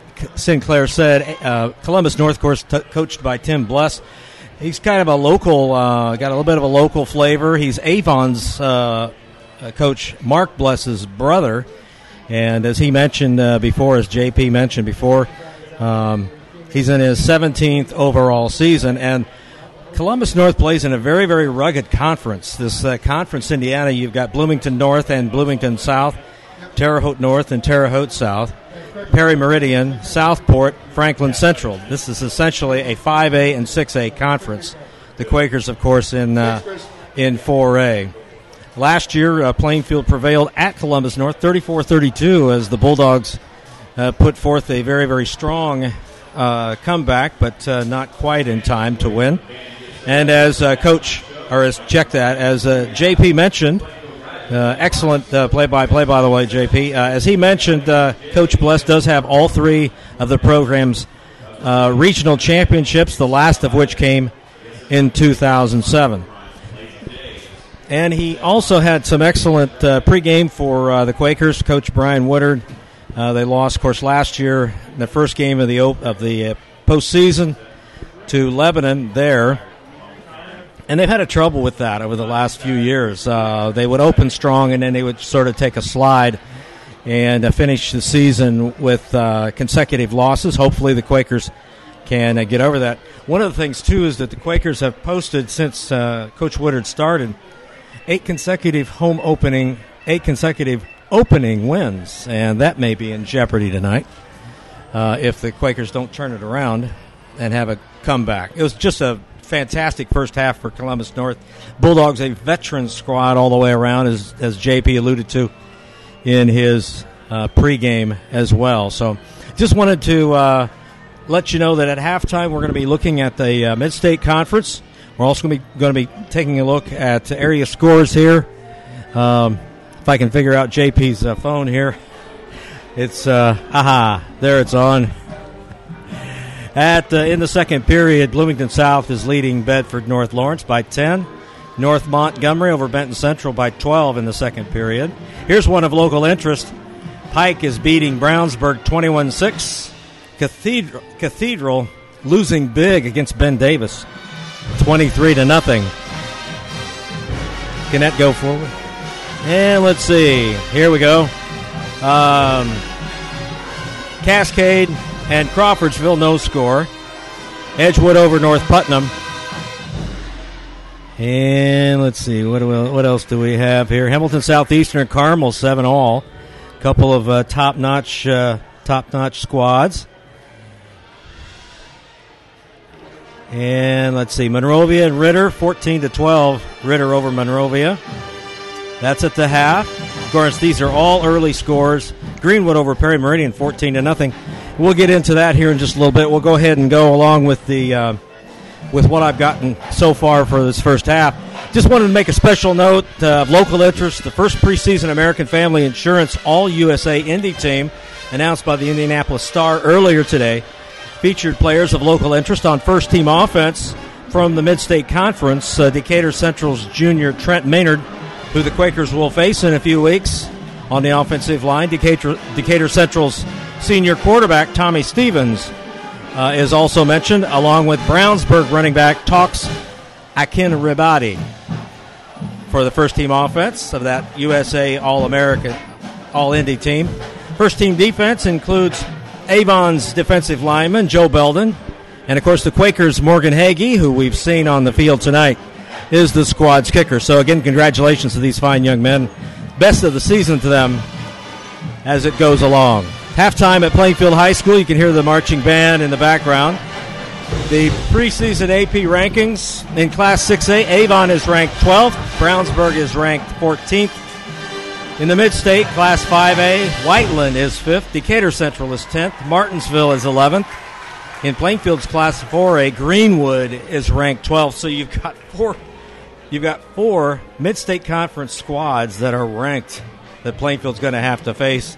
So that's going to be kind of tough for a young team. Anyway, elsewhere in the county in Class 3A, Tri-West is ranked 9th. Take a very, very quick look at the Mid-State. Decatur Central last year finished 5-4 in the regular season, 0-1 in the postseason. They're in Class 5A, Sectional 13 with Anderson, Cathedral, Richmond, Zionsville. Decatur won their last sectional in 2005. Franklin finished 5-4 last year, 0-1 in the postseason. They're in Class 5A, Sectional 14 with Floyd Central, Jennings County, and Whiteland. Franklin's last sectional was back in 1984. Greenwood, they finished 4-5 regular season last year, 1-1 in the postseason. Class 4A, they're in Sectional 23 with Columbus East, Connorsville, East Central, Franklin County, Madison, Shelbyville, and South Dearborn. Their last sectional, the Woodman, 2005. Martinsville, they were 7-2 last year in the regular season, 0-1 in the postseason. They're in Class 5A, Sectional 22 with Bedford North Lawrence, Bloomington North, Bloomington South. Last sectional and regional championships in 1996. We'd also like to welcome new head coach Brad Rose, taking over the Arties program for Fred Cuttroff. And finally, again, the Mid-State, winding it up. Mooresville, the Pioneers, 2 straight 1-8 regular season team marks for the Pioneers. Very, very rare for them to have such a letdown. But this last year was the second straight 1-8 and 0-1 in the postseason.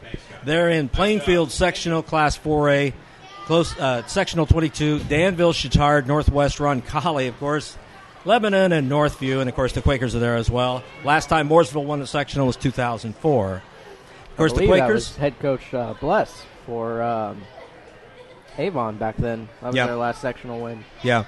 Mooresville has always been strong. In fact, I was going to mention, too, that congratulations to Plainfield's own Steve Ray, class of 1977, who was quite a prolific passer. He played at Franklin College in his collegiate career, and for a time he was on the roster of the Seattle Seahawks in the NFL. He is now the head coach at Speedway, replacing legendary, and he would chagrin if he ever heard that, Denny Pelly. Just such a class act. I remember him in high school, and of course that dates me quite a bit. Pelly's been there a while. I know my wife's a teacher. She did her student teaching at Speedway, so she was familiar with Pelly. Pelly was a very easy interview when I worked for print media, and he was such a class act no matter what. With Mooresville, and then, of course, later with Speedway, he completely turned that program around, both of those programs. And he will be missed. But, again, congratulations to Plainfield grad Steve Ray for that appointment as the head coach there at Speedway. Finally, Whiteland, the Warriors, 7-2 last year, 2-1 in the postseason. They went the farthest of any Mid-State team. Class 5A, Sectional 14, with Franklin, Floyd Central, and Jennings County, their last sectional championship in 2006. And finally, take a look at the schedule tonight. Franklin is at Seymour. Franklin Central is at Decatur Central. This, of course, is all Mid-State Conference schedules. Martinsville is at Gurin Catholic. I guess that's Gurin. I don't know how to pronounce that. Mooresville is at Lebanon. Works for me. Huh? Works for me. Perry Meridian is at Greenwood, and Whiteland is at Lafayette Jeff. Now, of course, next Friday, it'll be sort of a split schedule for the Mid-State because Plainfield will be at Lucas Oil Stadium to take on Danville. I'll be doing that game along with Brian Scott with Audio Sports Online. 5:20 will be the kickoff. The second game of that will feature Indian Creek and Greenwood at 8, downtown Indianapolis next Saturday. Now, Friday, Bloomington South will be at Martinsville. Center Grove will be at Whiteland. Decatur Central will be at Perry Meridian. Mooresville will be at Bowman Academy, which that's kind of a new one. 8 p.m. will be the kickoff. I'm assuming that's a long drive for the Pioneers to get there. And Shelbyville will be at Franklin for the first 2 weeks of the season. So 3 minutes to go in this first half. JP, it's a pleasure. Let's go and talk a little bit more about the Mid-State Conference. I know I'm pretty familiar with Decatur Central. I did a second half of their football game last year. And some of the other teams I saw, I did a couple of games for Plainfield as well. But the team that really impressed me last year was Franklin Community. Yeah. Very young team, young head coach last year. I was really impressed with the way they played defensively and was able to rush the ball. The problem with them last year was they couldn't throw the ball downfield at all. I think with another year, they've probably kind of worked on that a little bit in this, camps up to this point.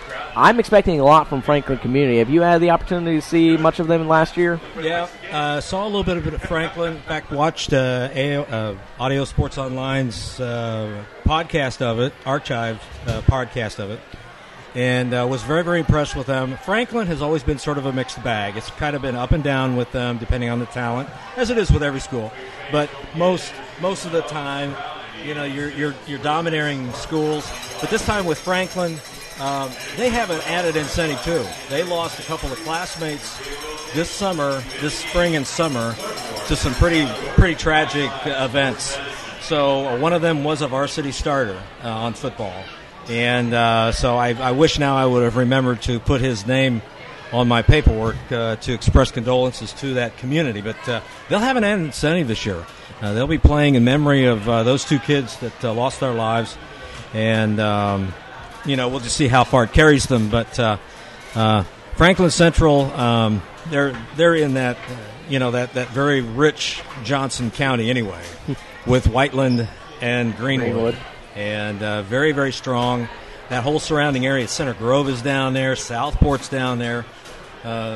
Roncalli is not too far northeast of there too. So you're looking at some tough competition, and we'll just see what happens with Franklin as the season progresses. In fact, Franklin, we will be, if I can find it here. Well, I thought I had October's. Well, it looks like I've misplaced October's schedule. I only have to the end of September. But I'm pretty sure that one of our games, we will be at Franklin with the Quakers. So kind of looking forward to that, being on the road down there. Just a really nice part of the country. They've got a great facility like this one. It's October 3rd. Yeah, October 3rd. Thank you. Yep. We will have that game. I will actually have that game, so I'll be traveling down to Franklin that night. Well, we'll have to grab a pizza afterwards if they don't serve there. I think in the other team, I'm interested to see. I don't have any of their games this year. I really enjoyed going to Decatur Central to call some of their games last year. I enjoyed watching Tommy Stevens. I thought he was a good young and up and cornerback. I think he ended up committing to Cincinnati, if I'm not mistaken.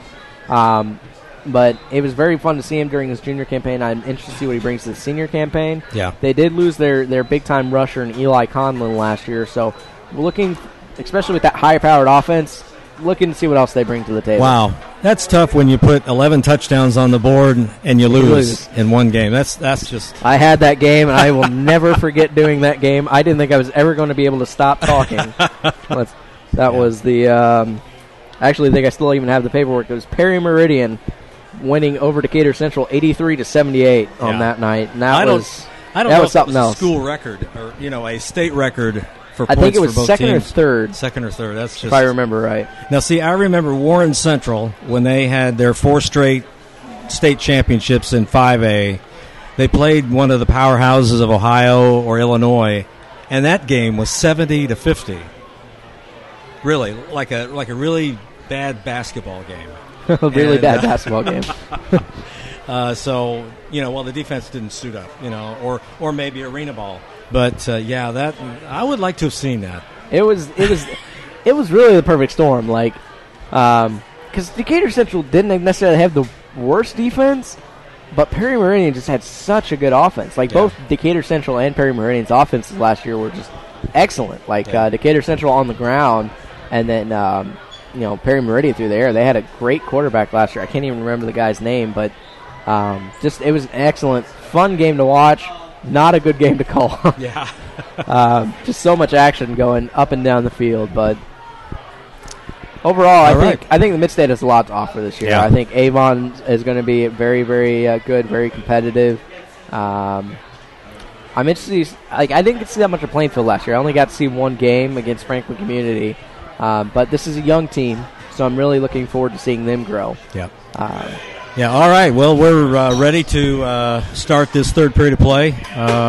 Teams are gathered. They've gone through their warm-ups, and with the play-by-play, J.P. Sinclair. Well, as we talked about, it was a very up-and-down first half for Plainfield as they got out to the early start, 7-0, but got used to saying Franklin Community, but Columbus North rallied and was really just kind of unwavering after that first Plainfield scoring touchdowns, scored 21 unanswered points to jump out to a 21-7 lead here at the half. I would imagine, based on what I've seen for the first half, hopefully Plainfield is able to get their go-to running back in there, and Jacob Maple, see if he's able to return for the second half. He went down in the first half and had to be helped. Not necessarily. He walked off the field on his own power, but he had to be assisted in that. Anderson Coy and Tristan Southwood have filled in that void. So it'll be interesting to see what happens here in the second half as we get set to get that started.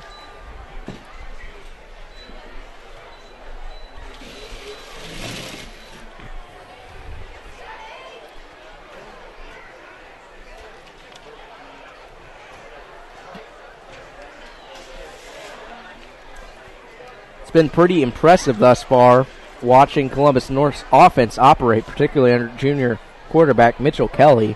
He's able to scramble thus far. He's got away a couple times from this Plainfield Quaker defense, once for a rushing touchdown, as they get set to decide which side gets what. Columbus North will receive as Plainfield got the opening kickoff, and it was deferred by Columbus North in the coin flip originally, so Columbus North will receive to start.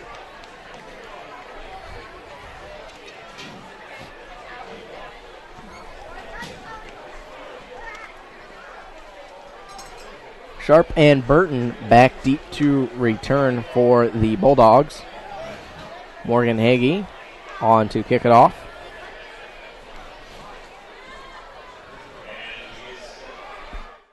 If at any point you want to turn the mic on and talk, you're more than welcome to. Just switch it. I'll actually go and leave it up a little bit.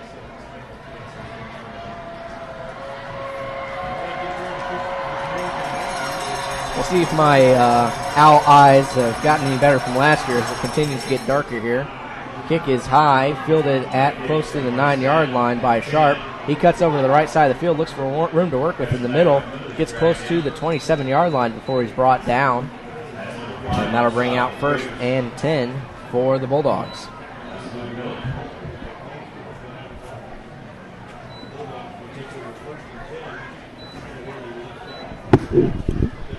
Well, in most of Columbus' possessions, they move that ball pretty well, stacking up first down after first down. And I think Plainfield has to sort of make a statement here. Yeah, they did a very good job in the first half getting those first downs. As the penalties and errors by this Plainfield Quaker defense have kind of been a little bit of a hindrance. They've been good in the defensive backfield, so we'll see what happens. Kelly takes it on the quarterback. Keeper has room to work with on the right side before he's finally pushed down from behind. Fumble. Did Plainfield fall on it? No, they're going to say Columbus North recovered. Kelly had a lot of room to work with on that right side after he was sprung free. It will be a first down. Columbus North retains possession. So it'll be 1st and 10 at the Columbus North 46-yard line. Check that, the 42-yard line. Two receivers to the left. That's Roberts and Moore. I formation for Kelly under center. He pitches it over to the right side to Wang, who has plenty of room to work with before he's finally brought down by being tripped up. And that'll be close to another first down here for the Bulldogs. I'd imagine they would go ahead and move the chains here. And they do. So 2 straight first downs for the Bulldogs. Not the way to start the second half if you're Plainfield. Weston Moore wide to the left. Roberts for wide to the right. Once again, I formation. Kelly under center. He'll hand off to Wang. Wang looks for him to work with. Cuts back on the center of the field. Gets between the hash marks before he's met. Had a very, very tough hit that time laid on him by Mark Dahm, who is also a basketball player for this Plainfield Quaker athletics program.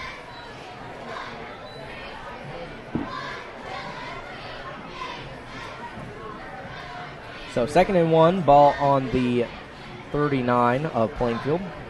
Check that, 34 of Plainfield. 2 receivers either side for Kelly. Motion man Strobel. Kelly takes it, fakes the handoff, rolls to the right side, has his man Strobel in the open field, and a good hit put on Strobel that time by Coy Anderson to bring him down, but it'll be another first down for Columbus North, who just continues to move the chains at will against this Plainfield defense. Well, I think Columbus North has found something in the film or in the scouting from up top, and I think they're taking advantage of it. That's a good veteran team. Yeah, as we talked about, Columbus North is loaded with veterans on either side of the ball. Clay Roberts to the right, Weston Moore to the right, left, and handoff goes to Wang, cuts it over to the right side, trying to find some room to work with. He's finally pushed out of bounds after a gain of 4. So it'll be 2nd and call it 6 on the Plainfield 29-yard line.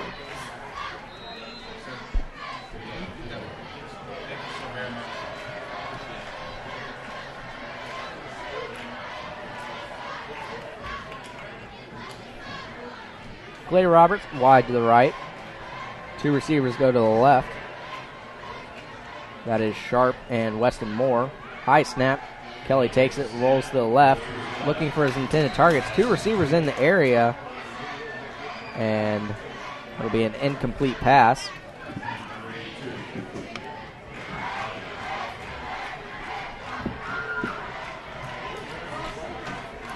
Ten minutes and 6 seconds left to go in the third quarter.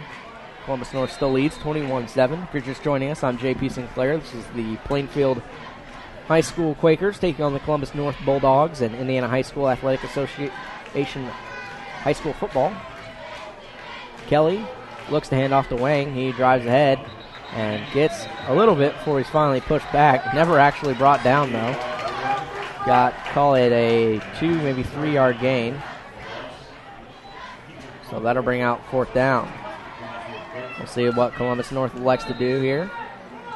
Just out of field goal range, I would think. So I'd imagine they'd probably go for it. And that's exactly what they elect to do. Clay Roberts goes wide to the left. Wide to the right is Weston Moore. Strobel in the motion from right to left. Handoff is fake to Wang. Kelly rolls with it. Gets it ahead to Strobel, who's brought down hard at about the 20-yard line. Flags fly. That would be close to the first down marker. We'll see what the flag is for. Look to be in the realm of possibly holding against the defense. Maybe a personal foul.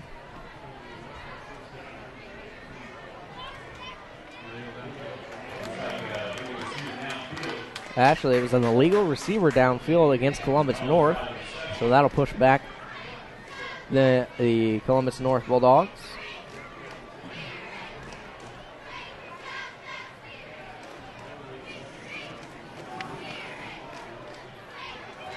And so that'll still be 4th down.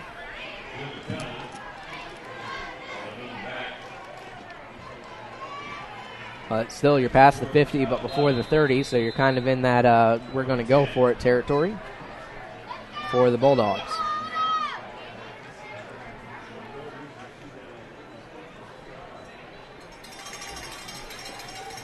Sharp wide to the right, 4 receivers in the set. Kelly takes it and pops it free on the nice hit. Columbus North recovers, but a great open field hit laid on Kelly that time by Bryce Biddle, the sophomore, 5'11", 250. He put a wallop on Mitchell Kelly to force that football free. Well, that was a nice play. Just kind of slipped the block, and Kelly didn't find the receiver in time. Hit him right in mid-throw. Nice play by Plainfield. So Plainfield will take over on their own 46-yard line. Nice wander in the shotgun. Looks to the right side. Finds his intended target. That's Keys in the open field. They'll be brought down close to 38. And from the backfield, they're going to say he didn't catch that. So, no reception. I'd imagine that call would have came from the line judge instead of the back judge. But either way, it'll be 2nd and 10 for the Quakers.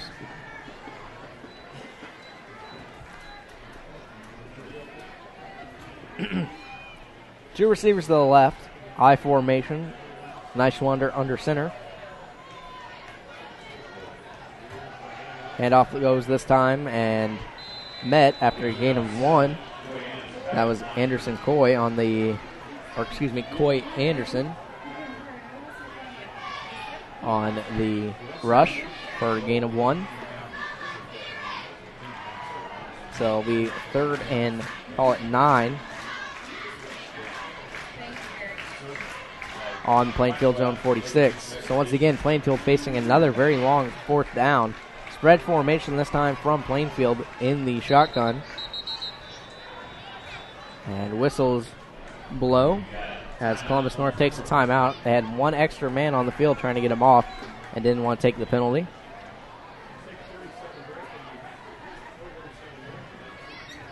So while we have the quick timeout, let's go ahead and talk up some of our sponsors. Rosen Kinsey LLP and CPAs and financial advisors. They've been in business since 1990. They handle individual and business tax and accounting work. Located at 8315 West 10th Street in Indianapolis. You can call 271-1040 to set up an appointment. Copico Office Solutions is a local Xerox dealership. We sell and service copiers and printers and provide a wide variety of technology solutions, providing and supporting all your business technology needs. Copico is located at 2920 Fortune Circle West, Suite C. Call 241-5800 or stop by Monday through Friday from 8 to 5.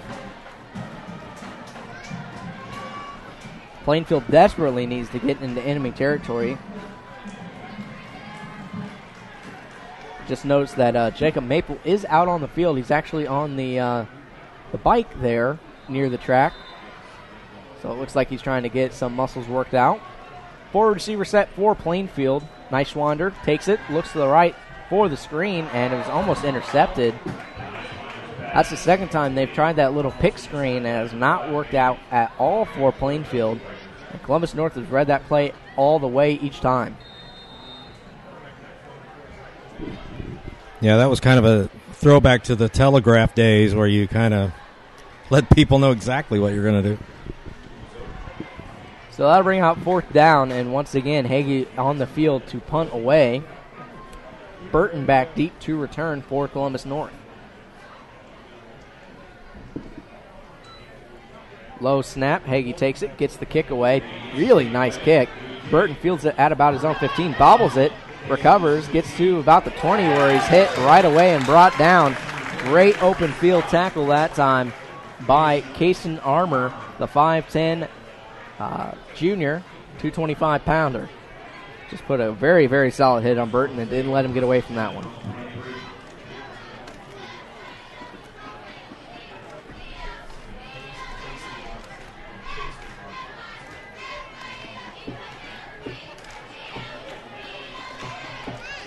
Moore wide left, Roberts wide right.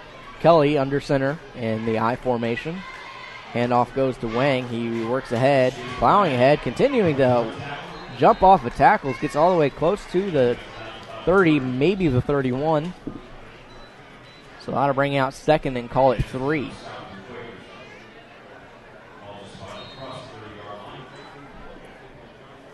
Been very impressed by Columbus North, the tandem of their quarterback Mitchell Kelly and Tyler Wang. They've really worked the option play, if you will, a little bit well. We've seen it a couple times Kelly has the option to hold it and run with it himself or give it off the wing, and it's really worked well for them. This time Wang takes it, cuts over to the left side, has room to work with. Great open field tackle as he's wrapped up and brought down by Mark Dahm. He's had his name called quite a bit today for this Plainfield defense. But typically, if your free safety is the name being called, that's not necessarily the best thing in the world. Yeah, North has kind of picked up where they left off that last drive. Roberts wide to the left, Weston Moore wide right, I formation once again for the Bulldogs. Wayne gets it on the handoff and tries to cut through the tackles, and he's brought down this time by Plainfield for no gain. Boy Anderson there on the tackle, as well as a few of those defensive linemen. I believe Biddle and Rowan both on that tackle.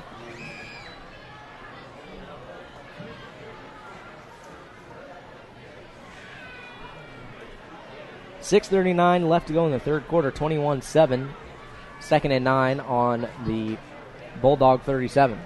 Two receivers either side. Kelly finds Wang on the handoff.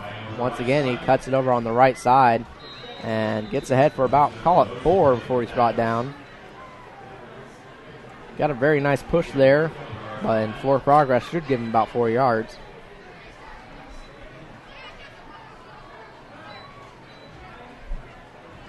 About 4 yards, so it'll be 3rd and 6 on the 42 of Columbus North.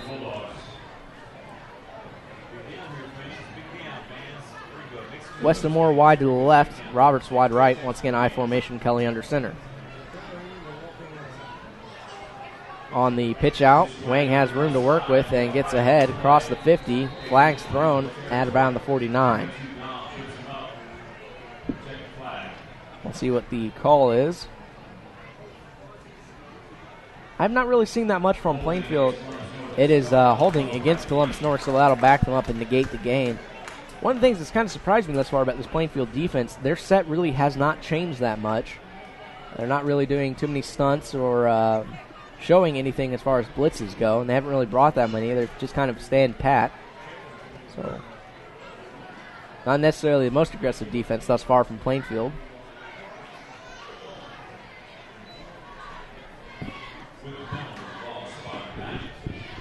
Well, the Quakers have long practiced a read and react sort of defensive philosophy, no matter who the coach was. I've kind of noticed that in my years watching them play.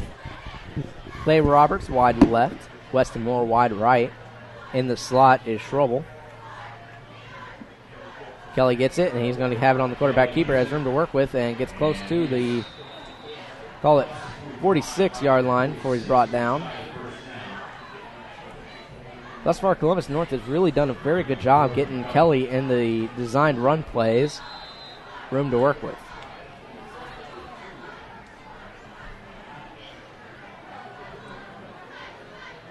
Interesting, I just saw Plainfield did change something up. It was they went to about 4 defensive linemen. They have 4 defensive linemen in there now. Well, it's 4th down, that's why they're punting it. Essex on the punt and gets it away. Finch will let it go, and Columbus North will let it roll as far as they can, and takes a favorable Plainfield bounce at about the 15. So Plainfield will take over on their own 15. It'll be 1st and 10 for Plainfield, and we'll see what this Plainfield offense can get going. At this point in the game, with 4:44 left to go, you have to at least show something. You don't necessarily have to score a touchdown at this point in the game, but you have to get some kind of momentum going in your favor. Well, the defense has they've really kind of picked it up and made some stops, and they've stretched a little bit, but they just, the offense, like you said, they've got to do something positive. At least get some first downs and move the chains. And like you said, defensively thus far, Plainfield's had lack of field position for most of this game. So 2 of the scores they gave up to, Columbus North was when they had bad field position. So that's almost kind of understandable. It's not necessarily something you want to see, but it's kind of understandable. Yeah. So We'll go ahead and take a second to thank a couple more of our sponsors. Avon Dental Center has provided custom-made mouth guards to the football program for the second consecutive year and are celebrating their 20th year in business. They are located at 7517 Beechwood Center Road, Suite 100 in Avon, and can be reached at 272-8100. Stop by and visit American Family Insurance Doug Hawk Agency Incorporated at 704 North Carr Road in Plainfield. You can reach them at 839-9445. Stop in Monday through Friday from 9 to 5 to discuss your insurance needs. So Plainfield on to work on the offensive side of the ball. Dawson Anderson wide left. Wide right is Clayton White, I believe. On the quick pitch and going nowhere was John Finch, I believe. Let's see.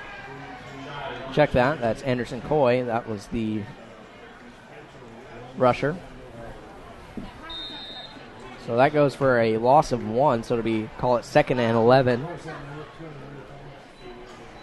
on the 14. Two receiver set on either side. I formation. Neiswander takes it. Fullback gets ahead and rushes forward for a couple. That's Tristan Southwood. Got tripped up pretty much as soon as he grabbed the ball. But these short gains aren't necessarily what you want if you're Plainfield. Particularly when you're rushing. You want to see some kind of positive thing going on first and second down. Plainfield thus far has not been able to get that done. Well, even the pros and college teams, they hate facing 3rd and longs. So it's got to be even tougher at this level. 4 receiver set, 3 to the right, 1 to the left. Neiswander in the shotgun. Rolls to the right, has pressure, and will throw. No good. Intended receiver is Clayton White, but he was out of bounds when he caught it, so that'll bring out 4th down. And once again, the field position game comes into play, depending on how good of a kick Hagee can get into this one. Well, Colin's struggling right now at quarterback. I don't think he's completed a pass for almost 2 quarters. Yeah, I don't think he has either. Not since he had the big-time play to Zach Archer that scored the first touchdown for Plainfield.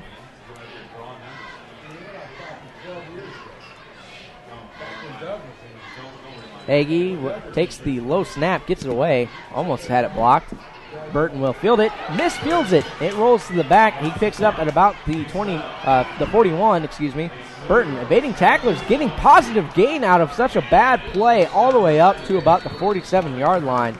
There is a Columbus North player down on the field, which is not good to see. But give credit where it was due. Burton that time really bobbled the punt return and was just able to get something out of nothing there. Yeah. I'm almost speechless because of the almost ineptitude of special teams play. That's the Achilles this year, at least for this game. And we know Hagee to be a very good kickoff guy, punting guy, can make the field goals from a pretty good distance. There's a reason he's an possible all-star this year. But thus far, the rest of the special teams in coverage especially has been pretty bad, and that's hurt them in the field position game. Yeah. For more than 2 decades, Wicker Construction has engaged in building custom homes, remodeling, insurance repair, and handyman services while exceeding client expectations and delivering projects with professionalism and integrity. Wicker Construction works closely with you, the client, to understand your lifestyle and construction needs. Their services include insurance repairs and restoration, hailstorm and weather-related repairs, remodeling services, new home construction. For more information, call Wicker Construction at 839-8353. Kelly finds Wang on the pitch out. Wang with plenty of room to work with. Met in the open field after about a gain of 11 that time by... Check that. That was Seth Knuckles on the tackle. The senior linebacker, 6'1", 200 pound. But once again, Columbus North with a big gain. There is a flag on the play, though. We'll see what the flag is for in the realm of holding. And they will walk it back.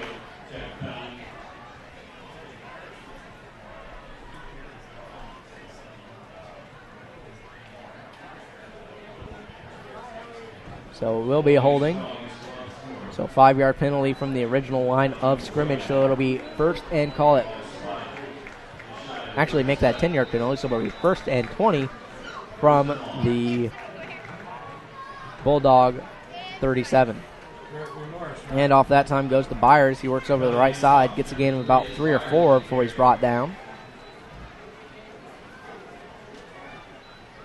So they get a little bit back, but I'm sure not as much as the Bulldogs wanted to. Well, we were talking about special teams and how important they are. I can remember an old NFL coach who has since passed away putting forth a goal for his clubs in the NFL to win at least 3 games by special teams alone. 2 receivers to the left, 1 to the right. In the shotgun for Kelly. He takes it, and on the quarterback keeper, he's wrapped up and brought down that time. Good penetration that time from Plainfield in particular. That's Matt Moeller, the junior defensive lineman, 220 pounds, 6'2". He was able to get deep in the backfield and bring Kelly down for a sack. So it'll be 3rd and 19 on the Columbus North 32-yard line. 4 receiver set for the Bulldogs. Kelly in the shotgun.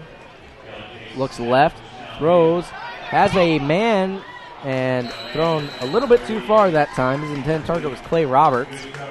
Good coverage that time from Jager Barnett, the 5'5", 160-pound junior. So the Bulldogs aren't able to actually get a first down that time following the penalty, and they'll be forced to punt. Essex will do those. Coy Anderson on the field to do the return duty. And he backs up to about the Plainfield 25. Essex stands close to the 24. Essex gets a good punt away. Anderson will fair catch it. And Plainfield will take possession at about the 24-yard line. Well, I was really kind of surprised by that play calling, even with the penalty. Because with quarterback Kelly running the way he did, why they didn't call more of those particular plays, I'm sure they could have made up that yardage pretty quickly.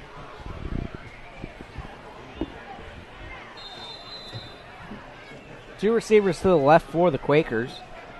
That'll be Anderson and Clayton White, I believe. I formation. Quarterback keeper from Neischwander has it in the open field, looks for some room to work with before he's brought down. Got maybe 5 yards off the play.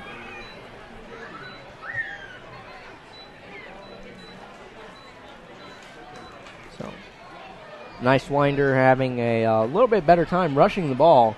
Have not seen him do that very often. Most of the time we've seen him is in on the rollouts, but he's looking downfield. That time it was an intended quarterback keeper. Two receivers to the left, I formation. Motion man from left to right. Neischwander finds the fullback, who bounces it out to the right side, looks for room to work with. That's Southwood. Southwood in the open field, brought down very hard. And they're going to say illegal block, chop block, I believe, on the play. So that'll negate what was a very good run by Southwood.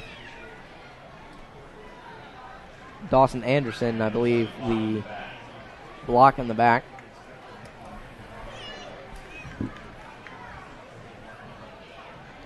So that wipes out what would have been a very, very solid gain for Plainfield.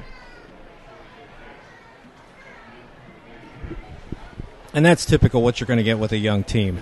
You're going to get those kind of mistakes on those type of plays. And so that's, again, that's just something that Coach Woodard's going to have to try to work his team through. So after the penalty and after they re-spot the ball, it will still be a Plainfield first down, which is good news. So they do have a little bit of momentum going, but they lost what could have been a lot more. 46 seconds left to go in the third quarter. Clayton White and Dante Keys wide left. 4 receiver set, 3 to the left, 1 to the right. Neischwander in the shotgun formation. He takes it, looks left, has his intended target, who's swallowed whole. Clayton White was the receiver, and a great hit put on that time from Columbus North. I didn't see exactly who had the hit, but it swallowed up Clayton White. That might just be the last play of the third. We'll see if Plainfield gets anything off. 9 seconds. 5 seconds. 2 receivers to the left. I formation. 2 seconds. And it looks like they're just going to try and draw them off sides. They do snap the ball, but it is too late. So after 3, the same score we had at the half, 21-7. Plainfield showing a little bit more, but not necessarily enough that they are to get enough momentum in their favor. We'll see what the fourth quarter holds here on Audio Sports Online. With Julia Burbich and Bud Green from Remax Centerstone, you can consider it sold as a team. Julia and Bud have over 20 years of combined commercial and residential sales experience. Our team effort has brought many large-scale commercial projects to Plainfield, and Julia is a continued leader in residential sales across the country.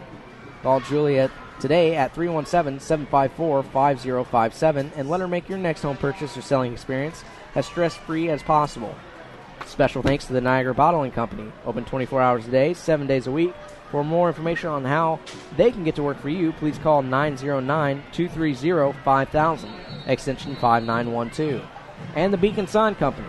The Beacon Sign Company specializes in local high school sports and event signage needs. This is their 12th year supporting the Red Pride football program. They are located at 9305 East U.S. Highway 36 in Avon. Call 272-2388 for all your signage needs, or stop by Monday through Friday, 9 to 6. The teams will switch sides, and it'll be 2nd and 7 on the Plainfield's own 37-yard line. 2 receivers to the right. Motion man from the backfield is Coy Anderson. Handoff goes right up the middle to Tristan Southwood, who gets maybe a gain of yard before he's brought down. You almost wonder, we know how much Jacob Maple means to this team. We saw it last year, but the loss of him has definitely been big for this team as they've just not been able to get anything rushing the football that they are used to getting. And you kind of see it in their offensive set. They're not doing the same thing they're usually doing.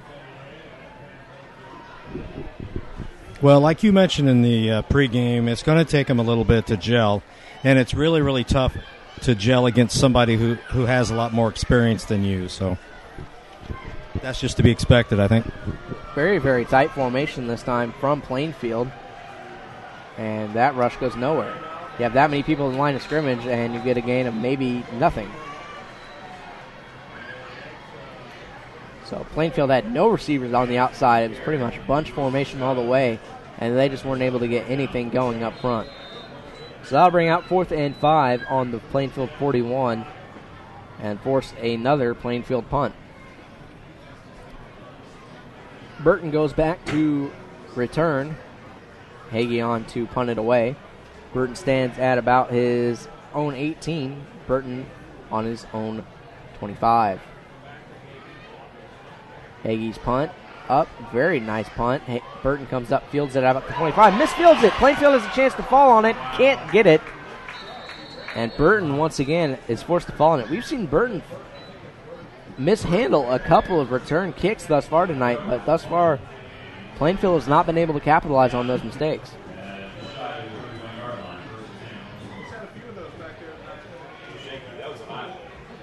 So Columbus North will have it 1st and 10 on their own 31.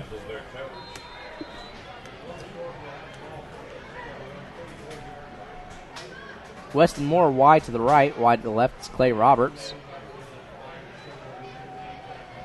Handoff goes right up the middle to Tyler Wang, who gets close to the first down marker. A little bit short, I think, from where they're going to spot it.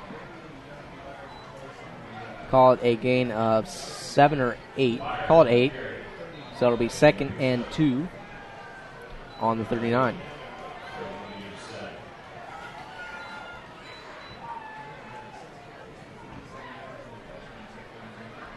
We've seen pretty much the same set for Columbus North most of the night. 2 receivers on either side, 1 running back, and then, of course, the quarterback. This time it is Jonathan Byers who gets in the open field before he's finally brought down. Flag is down on that play. The tackle was made by Mark Dahm. Well, North is just making it look easy. I mean, they're just really executing up front. They're pushing Plainfield off the ball. they're making those holes. Even I could run through them. So, it's easy to execute like that when you have that sort of thing going for you. Let's go ahead and check the flag. They're walking it back, so it'll be against Columbus North. It'll be a hold, and that'll negate the good gain that time by Byers. Well, if you've got something that's working for you, you typically stick to it, and that's exactly what Columbus North has thus far in their offense. Roberts wide right, Moore wide left, Kelly under center, I formation. Plainfield shows blitz. They bring the blitz, and Wang evades the blitz and gets about 9 yards on the carry. It'll be close to a first down. Depends on the spot. And they will go ahead and move the chain. So it'll be another Columbus North first down. 21-7, 9:24 left to go. At this point, if you're Columbus North, you want to drain as much of that clock as possible to not give up a big-time letdown. You've had the lead since the midway through the second quarter. Two receivers either side. Pistol formation. Offset. Mitchell Kelly. High snap. Is able to bring it down. Brings it himself up the field. Ahead for about 7 or 8 before he's brought down. Tackle made that time by Tevin Tomlinson. Or check that, Hunter Lyford.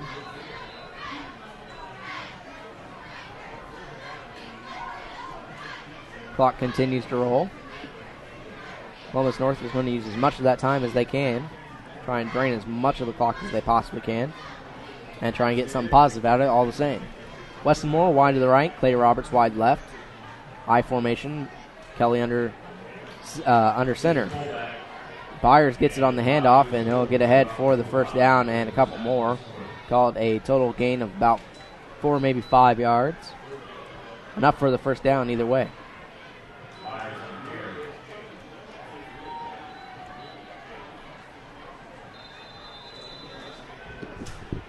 Well, even with the sloppy penalties, I think Columbus North is doing the right thing here, as you mentioned, run off time of the clock and also put it in scoring range. Two receivers either side. Once again, same formation. Wayne gets on the handoff. This time he's brought down in the backfield. So great tackle that time by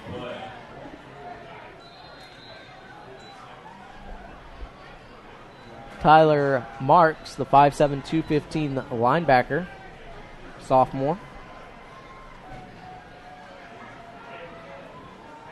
We talked about the young talent on this Plainfield team. We've seen a couple of tackles from some of the younger players on that defensive line in the backfield, so that's been nice to see if you're Plainfield. Kelly takes it and keeps it. Has a wide receiver all the way down the field on the play action, and he's brought down at close to the 10-yard line. The receiver was Clay Roberts on that. So great play action fake on the rollout, and Mitchell found Roberts right downfield for a big gain. I'm sure Plainfield is not going to like watching this in the film room tomorrow. No, I wouldn't either. And I'll tell you what, that receiver had a step on him. Had the pass been right where it should have been, that would have been 6. Yeah. Pass was just a little bit short from Kelly, and Roberts had to hold off on it.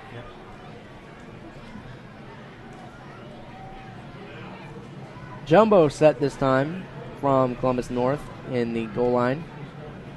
Handoff goes to Wang. He looks outside, has room to work with, gets to the 5. He's going to try and get it in the end zone, and does for 6. Great run that time on the run. Yeager Barnett had a beat on Wang, but just was not able to bring him down. Wang, as soon as he saw that there was nothing straight ahead, just cut it out to the outside and was able to find some green to work with. So that makes it 27-7 with the PAT upcoming. NG on to do the PAT. Kick is up and good.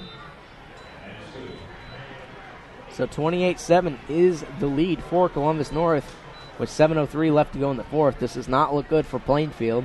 We'll see what they do the remainder of the game. At this point, you typically just want to play your heart out and do as best as you can to try and make that comeback effort. At this point, it becomes more about heart. Well, that's how you take it to a younger team, is you're methodical. You don't get away from your game plan. You stay cool. You stay calm and collected. All the adjectives that work for being successful, and that's what Columbus North's done tonight.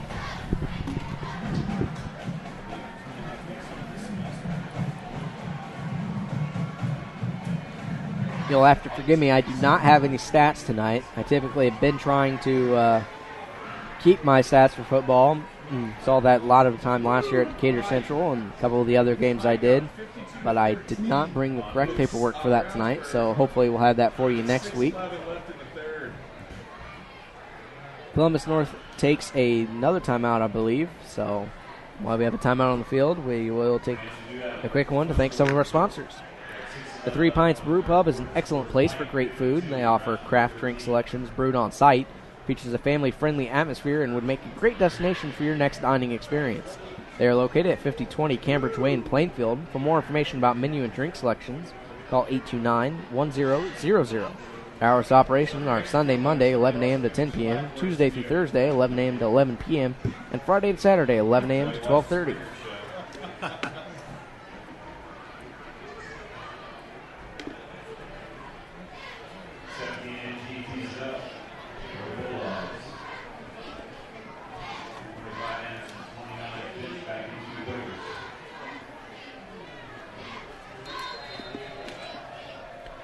Anderson and Finch back deep to return from the kick from NG.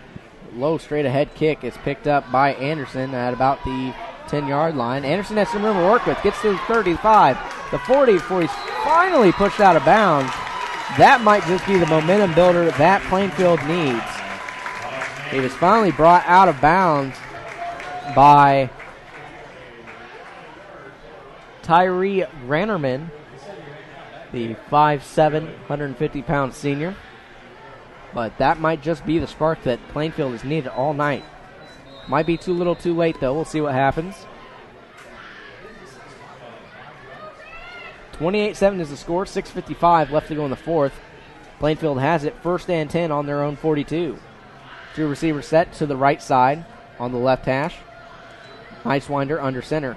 He'll hand off, and wrapped away is Tristan Southwood, wrapped up pretty much right after he got the handoff. So once again, a minimal gain for Plainfield, and the clock will continue to roll. At this point, you almost kind of have to look downfield a little bit more than you're looking if you're Plainfield. Yeah, I think that if you were on the other end of that score, you would try to keep the ball away from them this way, and grind up. But yeah, this is no way to start a comeback. This time they go with a three-receiver set, to the right, one to the left. Neitschwinder in the shotgun. High snap, and they'll hand off up ahead to Coy Anderson. Gets ahead for maybe 5 or 6 before he's brought down. Clock continues to roll. 6 minutes left to go in the fourth. It'll be 3rd and call it 4.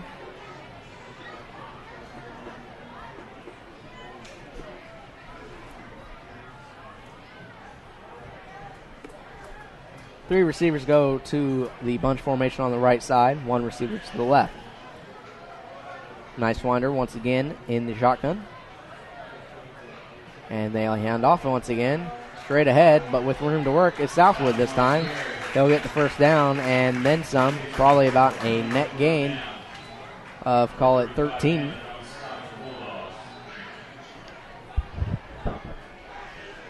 So that'll move the chains, but the clock, once it's reset, will continue to roll.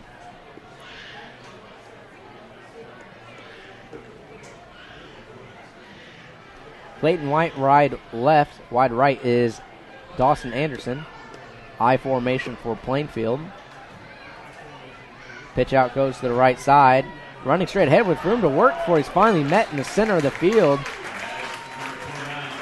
That was John Finch on the rush. He was met by Mitchell Burton, but not before he picked up a big gain that'll move the chains. About a 10-yard gain. So great run that time from Finch.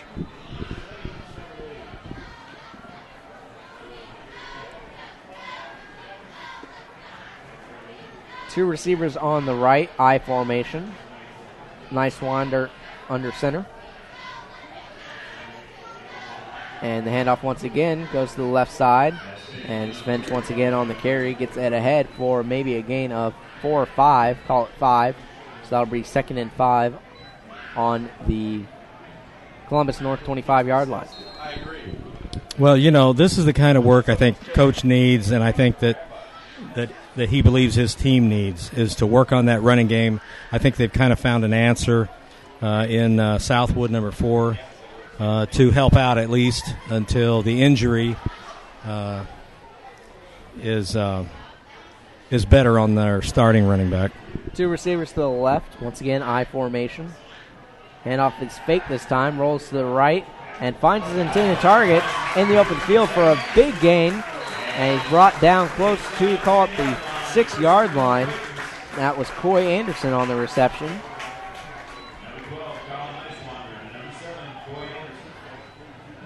So that was a nice little gain.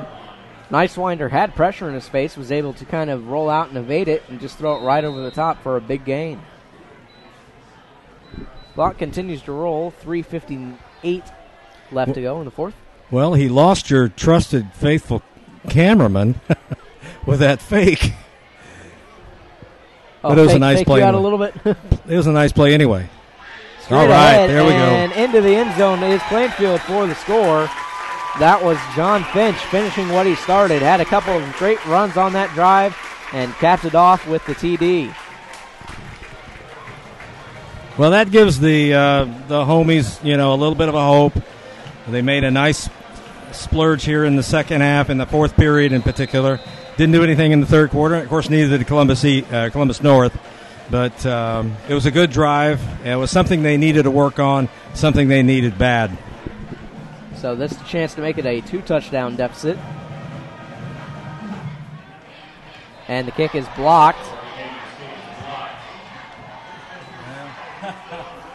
So that's not necessarily a very good thing for Plainfield on what had been a pretty momentous occasion for them.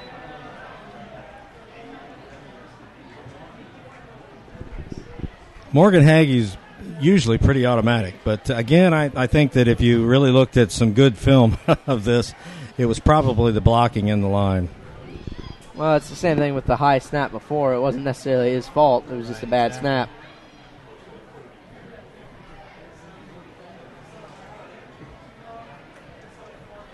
I think special teams has been a problem for Plainfield tonight, as we talked about just a moment ago. You know, we had the Hagee had it go over his head at one point. The blocked field goal right there, and then coverage has been lacking, which has really hurt the field position battle here all night, which has really hindered this Plainfield offense and their defense.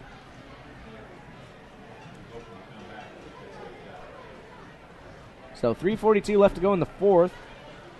Back deep to return. They're just going to go one deep this time, and it's Burton once again. Burton struggled tonight. We'll see if those happen to struggle here. I'm thinking maybe they're looking for an onside kick here by the Quakers, or at least an attempt. Well, the way they're lined up, it would seem to favor that.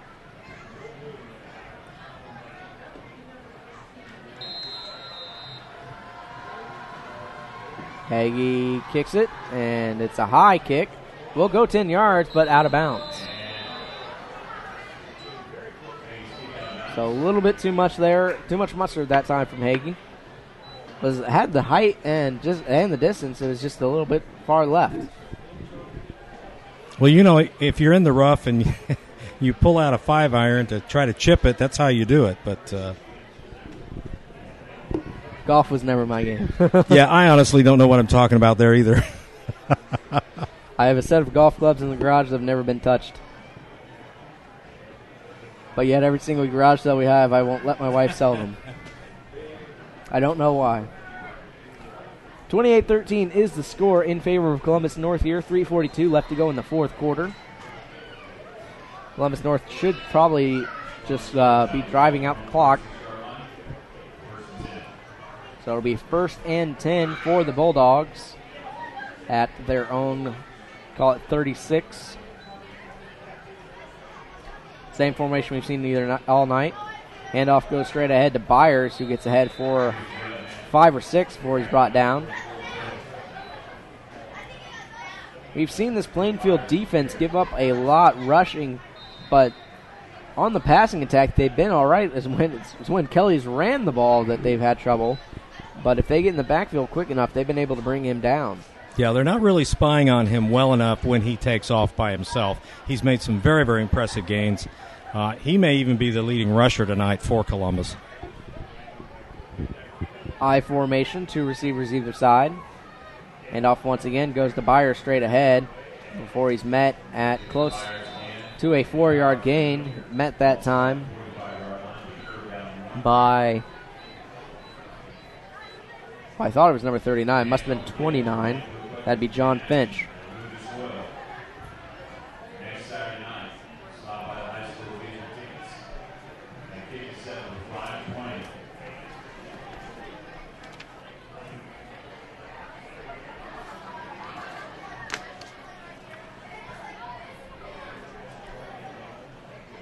Quarterback sneak and keeper from Kelly. I don't know if he got it. He might have got on forward progress. We shall see. One official is short. One's first down. So we'll see exactly where they spot it. And they go with the first down official. So that should be enough for a first down. Yeah, I think they had him stopped at one point, but he just kind of fought his way for that first down. I think just forward good progress effort. might have gave him enough for the first. It was going to be close, though. So they're actually going to bring out the chains to measure it. Based on where I saw where the chains were, it'll be enough for the first down.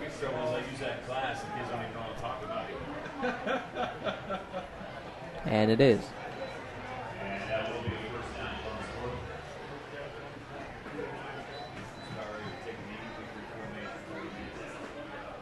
Nothing at half. Dragons over the Warriors. 28-13, 2:09 left to go in the fourth. First down, Columbus North on their own 46-yard line. You get to play them next week. Fans start to file out a little bit. Should make you feel a little better about it all. There was a little bit of a Greek theme here from the student section. I saw a couple of students in togas. I saw that too. I wasn't sure. I didn't see anything else that would make me think it was meant to be something, but I didn't know if it was Animal House Week or not. toga. Rush ahead that time from Byers for a gain of maybe 2. Clock will continue to roll.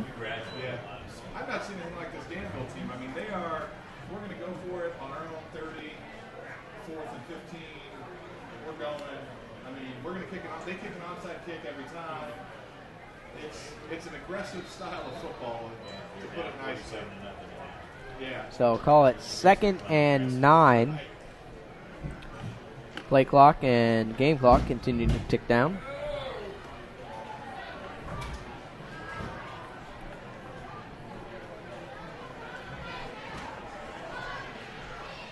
A bunch formation this time with 3 running backs behind Kelly, and they take a knee.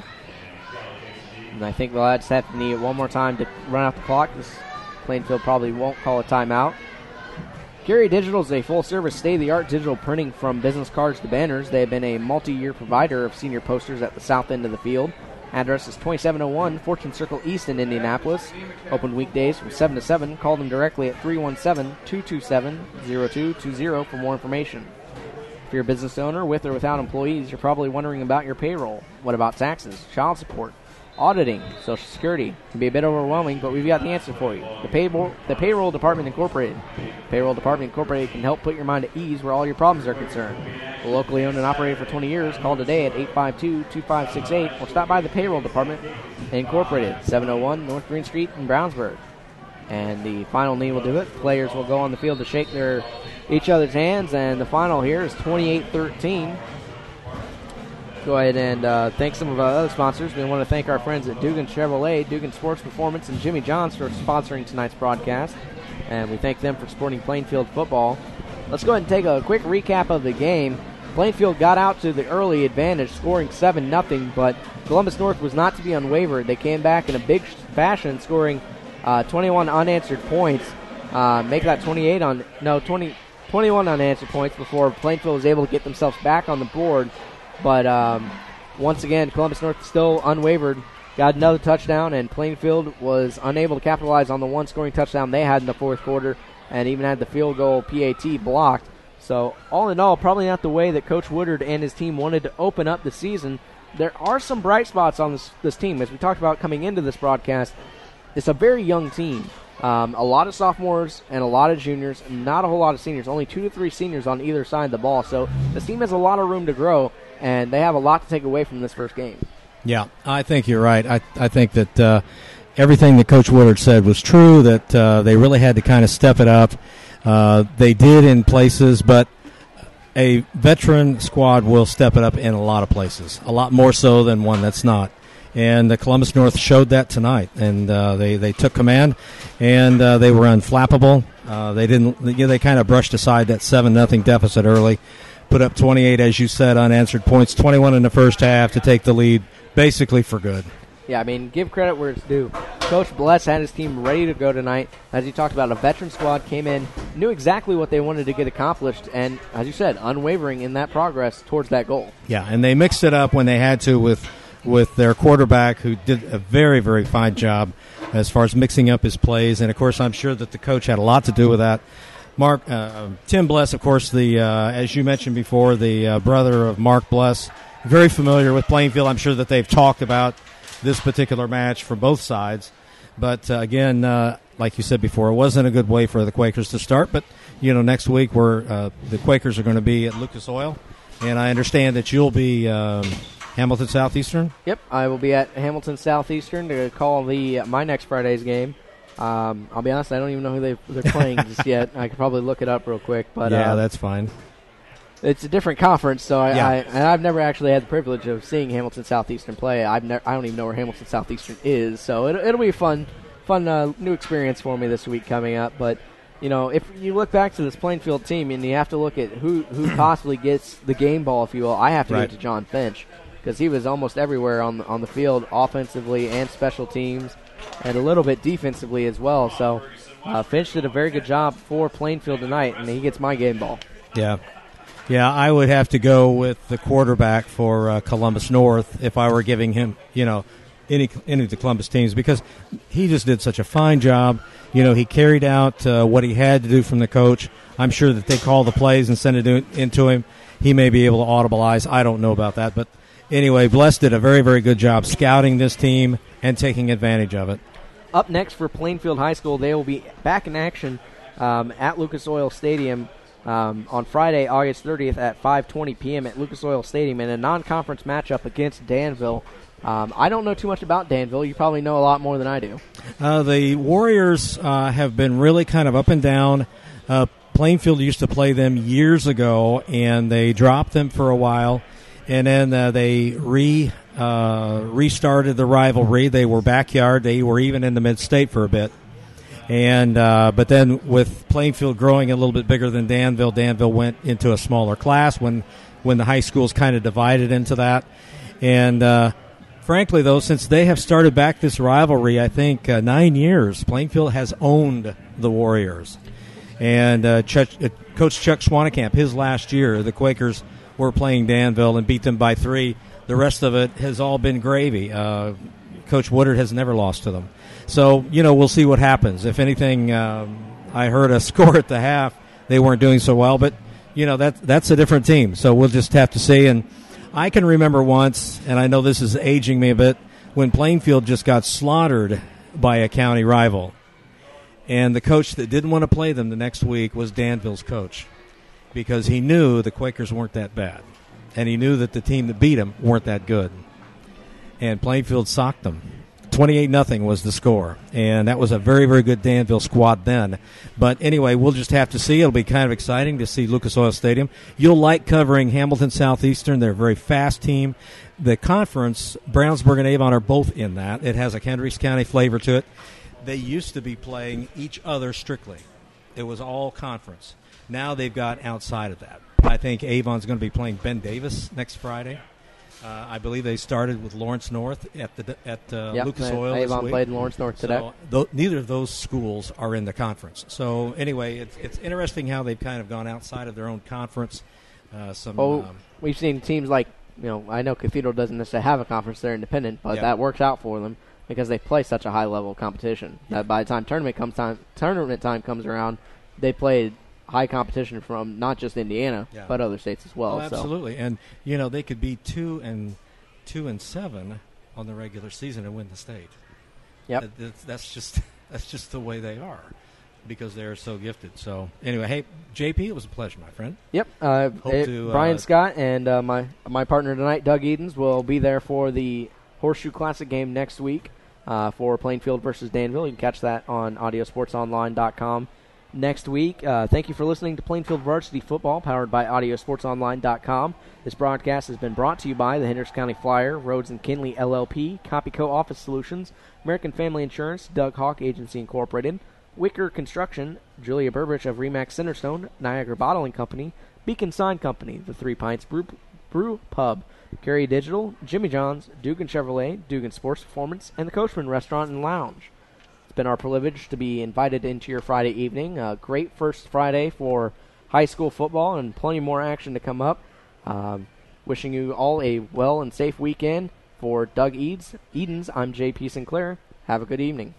Yeah.